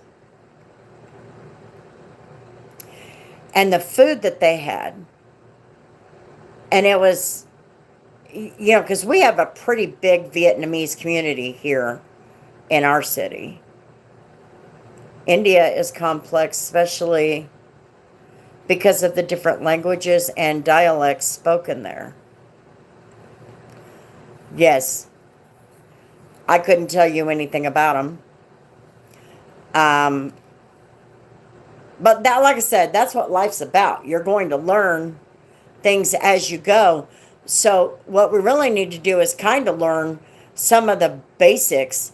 And I really believe there needs to be, this is what I said, there needs to be a subject in school that not only are we talking about geography, but we need to be talking about what happens within that geography. Africa. How is it it took me 20-something years to know South Africa is majority white? And so, you learn things as you go. But personally, I think there needs to be another subject added to not electives. It should not be an elective. It should be its own subject, like geography, like math. Writing needs to be brought back. But cultural relationships and relations or whatever need to be brought, they need to be their own. And it needs to be taught. And I think it needs to be at least a 2-year deal. You could do that in 9th and 10th grade and accomplish a lot with those kids. Even though my generation came up with all of them and our crew was all mixed up.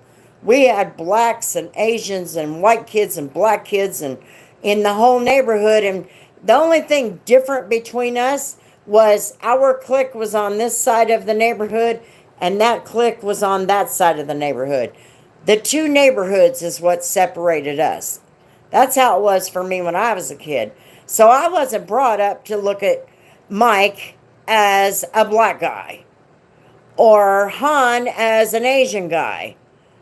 I wasn't, Lee, she was from China, but she was one of us. She came to the States when she was a baby. We didn't care. We just had our crew. And most of us had our summer crew because we all had, everybody we hung out with was in our class. I agree, Chris. Punjabi and Hindu are very similar in language but different dialect. But there are so many cultures from within. You really have to try to understand it. The holiest of temples, the Golden Temple. Yes, the story of Indira Gandhi, very fascinating culture. Speaks both Hindi and Punjabi. Excellent.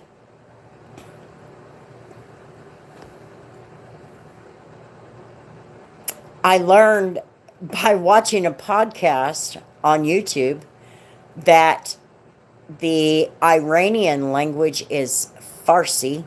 Had no idea what that was. I didn't even know that was a language.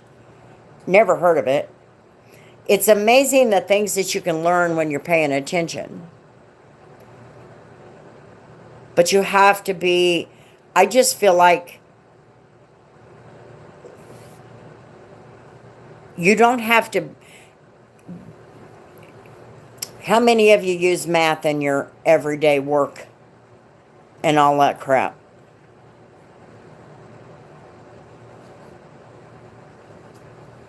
You're not going to use math.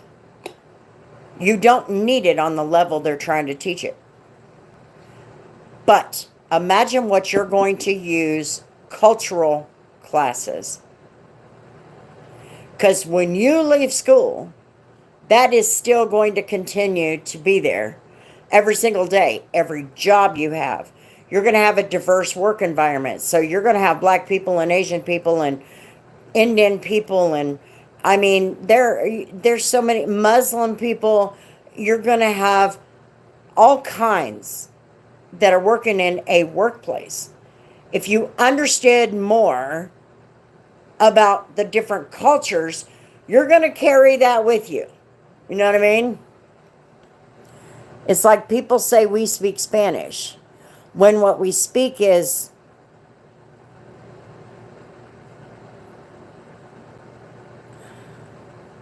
that's a trick word because it came from Castile in Spain, but got generalized as Spanish because of Spain.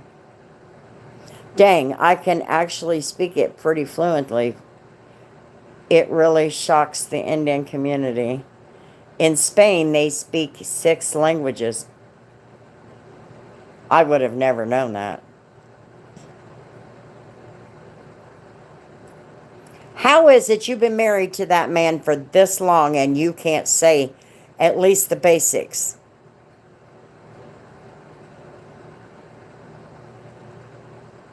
Because if I was married, for example, a Hispanic man, if I was married to a Hispanic man, obviously that's going to be his native language, right?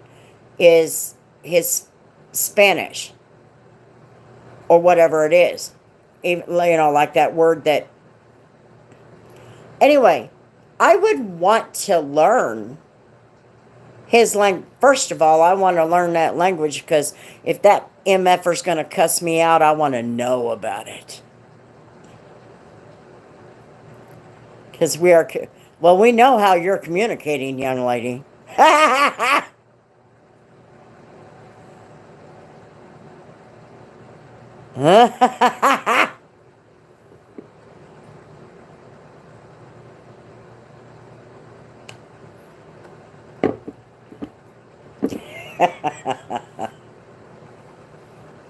Anyway, if I were married to a Hispanic, I would want to learn his language. Had to crack that joke. I'm sure you did. Yeah, we know how you're communicating. Arizona, do you make any traditional Punjabi dishes?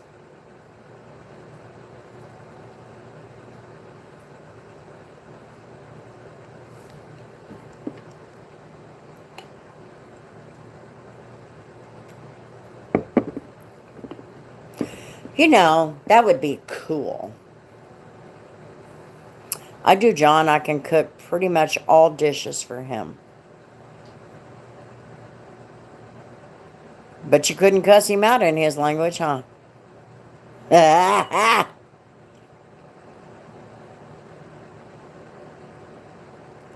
Use math to calculate it by being ripped off from my company.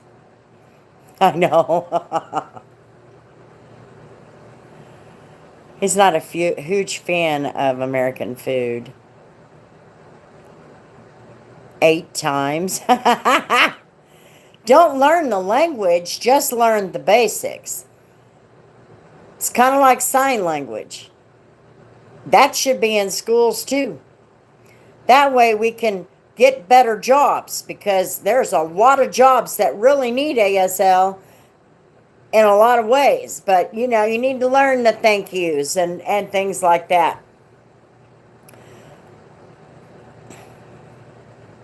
Just the basics. You know, like, for example, I can count to 10 in German. I can count to 10, I think, in Spanish. I could not count to 10 in Russian, but my sister can. But you want the please and thank yous and how are yous, you know, just the basics. But even then I still couldn't say that in Spanish. But that counting to 10, you know why I did that? I did that because of my kids. They kept asking me, can you count to 10 in Spanish? I have no idea where that came from, and it was mostly the oldest. Hey, that's enough. It was mostly the oldest. And I'm like, I have no idea. Anyway, I had to look it up, and back then we didn't have computers. So we had to look it up in dictionaries. It was pretty crazy. Not dictionaries, encyclopedias.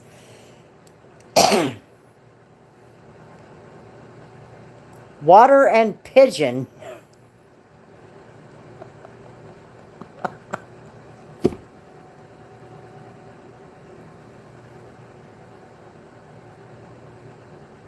Is pigeon a delicacy somewhere in the world?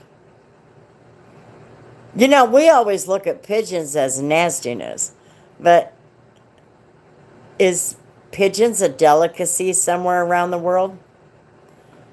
First things to learn from every language: cuss words. Where is the restroom? Where is the bedroom? And where's the food? Where's the bedroom?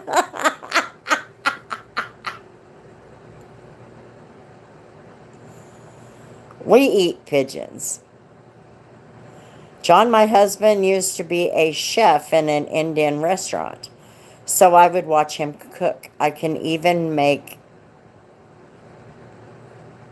roti. Dang, I'll be heading down to... My husband eats pigeon.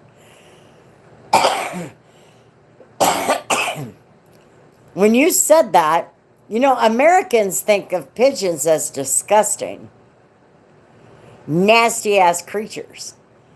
But every culture is different. So when you said I can say pigeon, I'm like, okay. So is it a delicacy? Is it something they eat? I cannot imagine it, but the question I would have is, does it taste like chicken?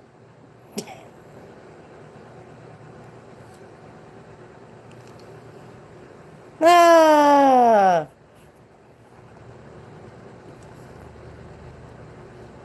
Yeah, I put the brakes on pigeon. I just couldn't do it.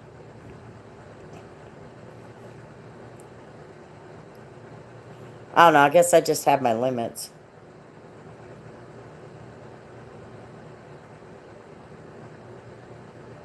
Just a certain type of pigeon? Let's go to my girlfriend's parents for dinner. and they were eating quail. I didn't like it. Too many sharp needle bones for my liking. The pigeon was one of his pet birds. Oh, he raised homing pigeons. That's crazy. Americans do eat quail, and we do eat rabbit, deer, squirrel, dove, and then they have their exotics. Duck, geese, alligator. Kansas is a hunting state. So we eat deer, we eat quail and chicken and dove and squirrel, pheasant, you name it. But venison meat is really good. I always wanted to try duck. And then you add in your catfish and cod and, there's bass. And you have to know how to cook that shit if you're married to a hunter.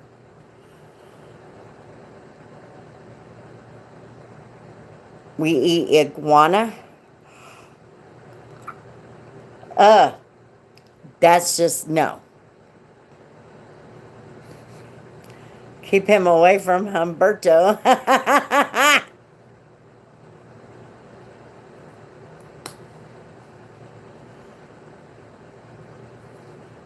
No, squirrels are cute. We eat all type of seafood. I mean, Kansas is just such a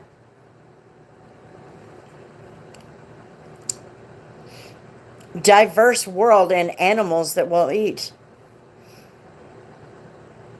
We don't have alligators and crocodiles here. We just have a diverse crowd. I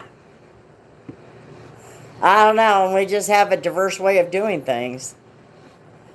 It's a confusing mess sometimes.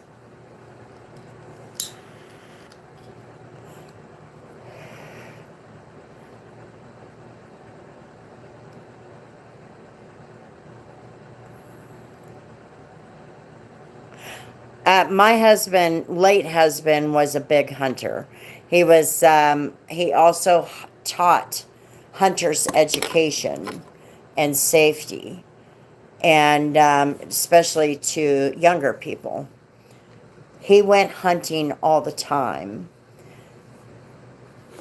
He told me when I met him that I have to learn how to cook everything that he brings home.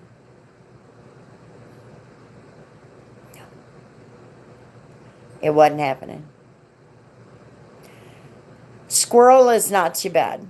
I just felt guilty eating it. Duck, not too bad.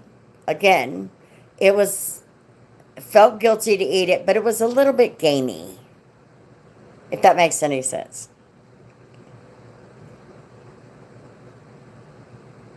Dove, that is some tough meat. I don't know, maybe it's just me, but I thought it was tough meat. I had to learn to cook all of that, and I sucked at it. Deer meat.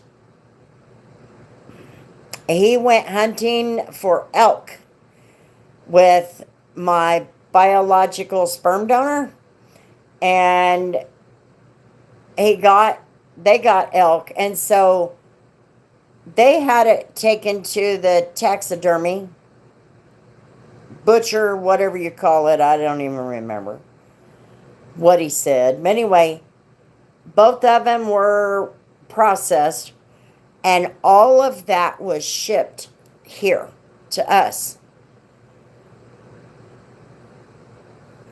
I was not a fan of it.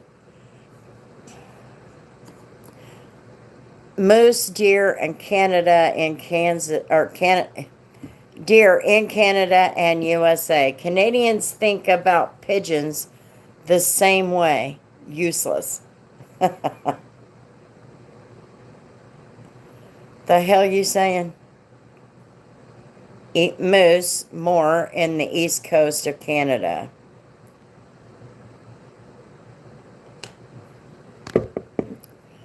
No. Most of us Kansans, a goat is like a dairy cow. We have our goat's milk, and we have a lot of products that are made with goat's milk. For example, our Amish have herds of goats, and their milk it's used for soap. It's used for food. It's used to feed their babies instead of formula. Because I guess it's thicker. I've never had it. We eat goat, really nasty, really tasty meat. I have never eaten the meat, but the milk is a big thing around here. You can also use goat's milk for facial cleansers. They use colloidal oatmeal and goat's milk to create sugar scrubs, I think is what it's called, for your skin. And it's supposed to wipe out blackheads and all of that. So that's what we do predominantly with goats. Here. It's the best stew meat ever. And better is lamb meat.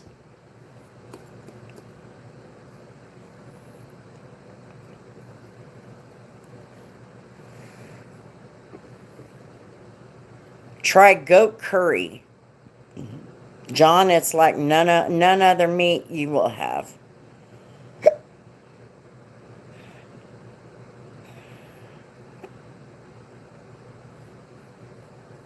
I've never even heard of that. And my cooking days are really over. My kids do all the cooking now. Goat is tender. Oh. Tomorrow, because we are actually going to a restaurant called Prince of India.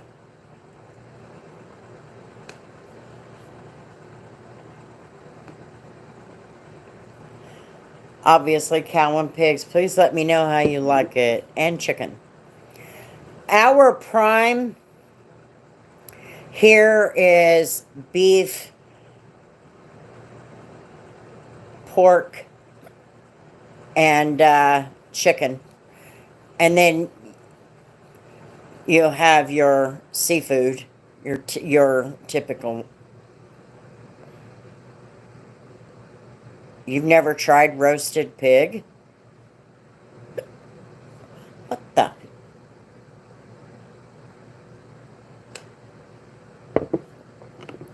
I've never had buffalo meat.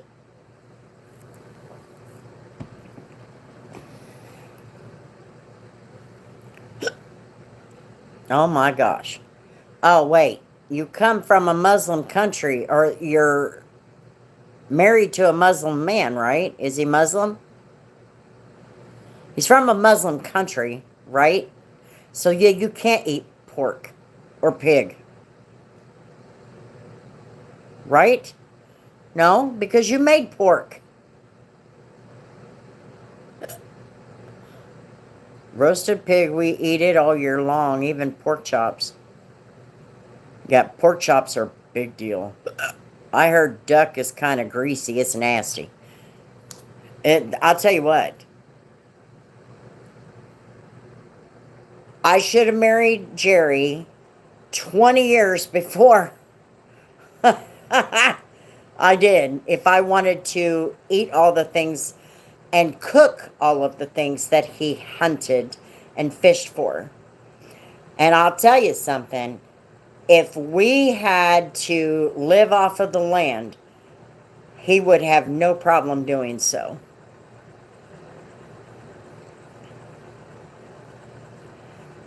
He was Hindu, but is a Christian now. He used to not eat beef.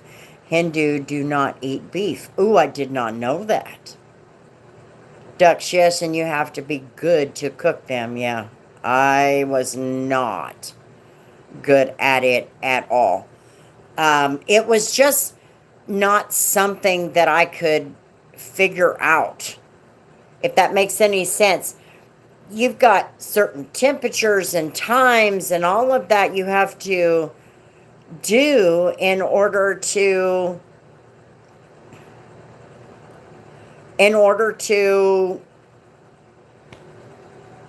get them done right. Deer has got to be the most difficult one, and its freaking consistency is not much different than beef. It's just not much different than beef. But you cannot cook it the same way you would beef.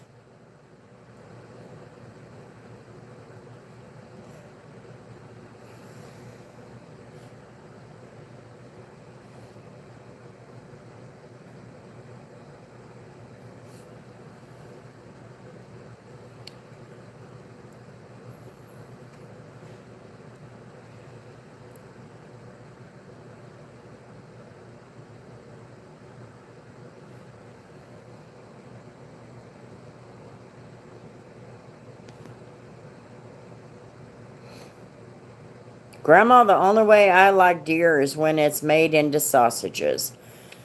There for the longest time, the first few years, I should say, the best I could do was, the best that I could do was deer jerky or the deer summer sausage.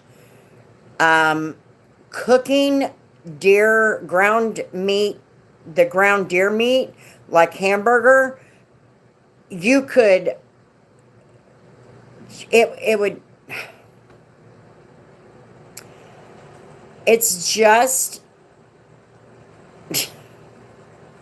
you can't cook it on, you can't put the fire on medium and it work. That sounds good. Yeah, deer jerky is big. In fact, that was what we had, countless deer made into deer jerky so that he could take it to work with him.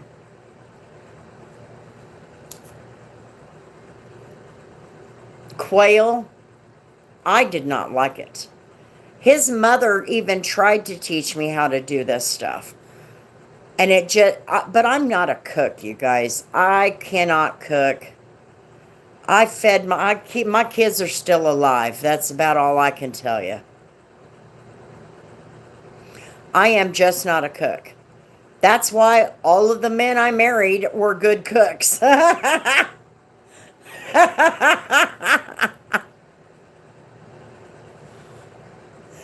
I'd say my kids' dad was the best. But at the same time, my second husband could cook up deer meat and make a mean goulash, and shit, he could make all the same things you made with beef. Yeah, but I just can't, I'm just not a cook. I was not really even big into baking either. It was just not my thing, to be honest. Cooking was just not my thing. If I could put together a hamburger helper for the kids, I was good. You keep it real. I'm not going to lie. I'm just not a cook. And there's some of us out here that just can't. Can I cook? I can cook. I always helped with Thanksgiving dinner, Christmas dinners, all of that. And we would bake all of our muffins and corn muffins and breads and all of that. Yes, I can. I can do the basics. But I am not the type that's going to go up in there and learn some of these cool dishes. I don't even care what your recipe says. As long as somebody else makes it, I'm good. So, whatever. Just wasn't my thing. Just was not my thing. My husbands all love to cook and they enjoyed it. And I think that's really what it comes down to. You have to be willing to, or you have to have an enjoyment from it. How about pancake stack 7 high with Canadian maple oh, French toast is my favorite. It's one of my favorite foods.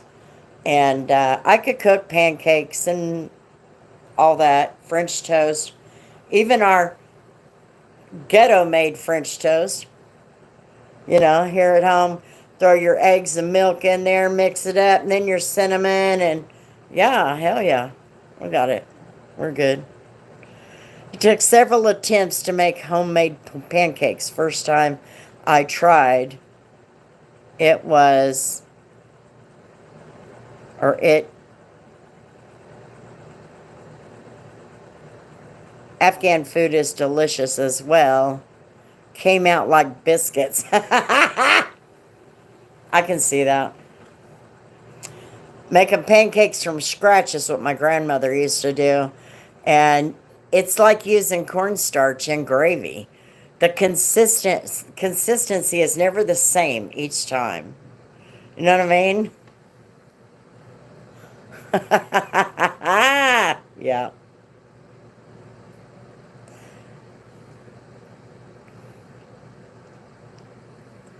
We did great with ham and beans and beef stew. We did great with that. And we enjoyed it. As long as we didn't have to cook it. It's a pain in the arse to bake. Yeah. It is.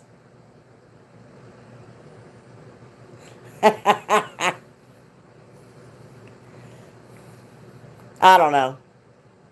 It's just one of those things. I'm just not the cook. You know what I mean? It's just not my thing. But like I said, I got by. My kids are alive. Very well fed when they were growing up. He provided the food, I cooked it. Unless he had time. And then he'd find these cool recipes or dig them out of his mom's bottom drawer in the house. And he'd go, I want to try this. We're going to try this tonight. And you just hope it was good by the time he was done. But it always was, every time. So, but anyway. Well, listen, guys, I need to get off of here. Ate and we're fed. That's all that matters, exactly. I'm telling you, my kids are alive and they were fed. And I gave them baths and they had their bottles and their snacks and they didn't want for nothing. So, they're still alive. But do not ask me to stand in front of that stove and cook. I'm not doing it. I don't want to do it. Anyway, I'm going to get off of here. You guys have a good night. I hope if I don't see you, I'm going to try and play around with that streaming again and see if we can't do some trivia, but I don't want to have to sit down and write the questions down. So, have a good night, guys. Rashida, Humberto, John, we'll see you guys later. I'm going to go get some sleep. All right? Have a good one. Peace.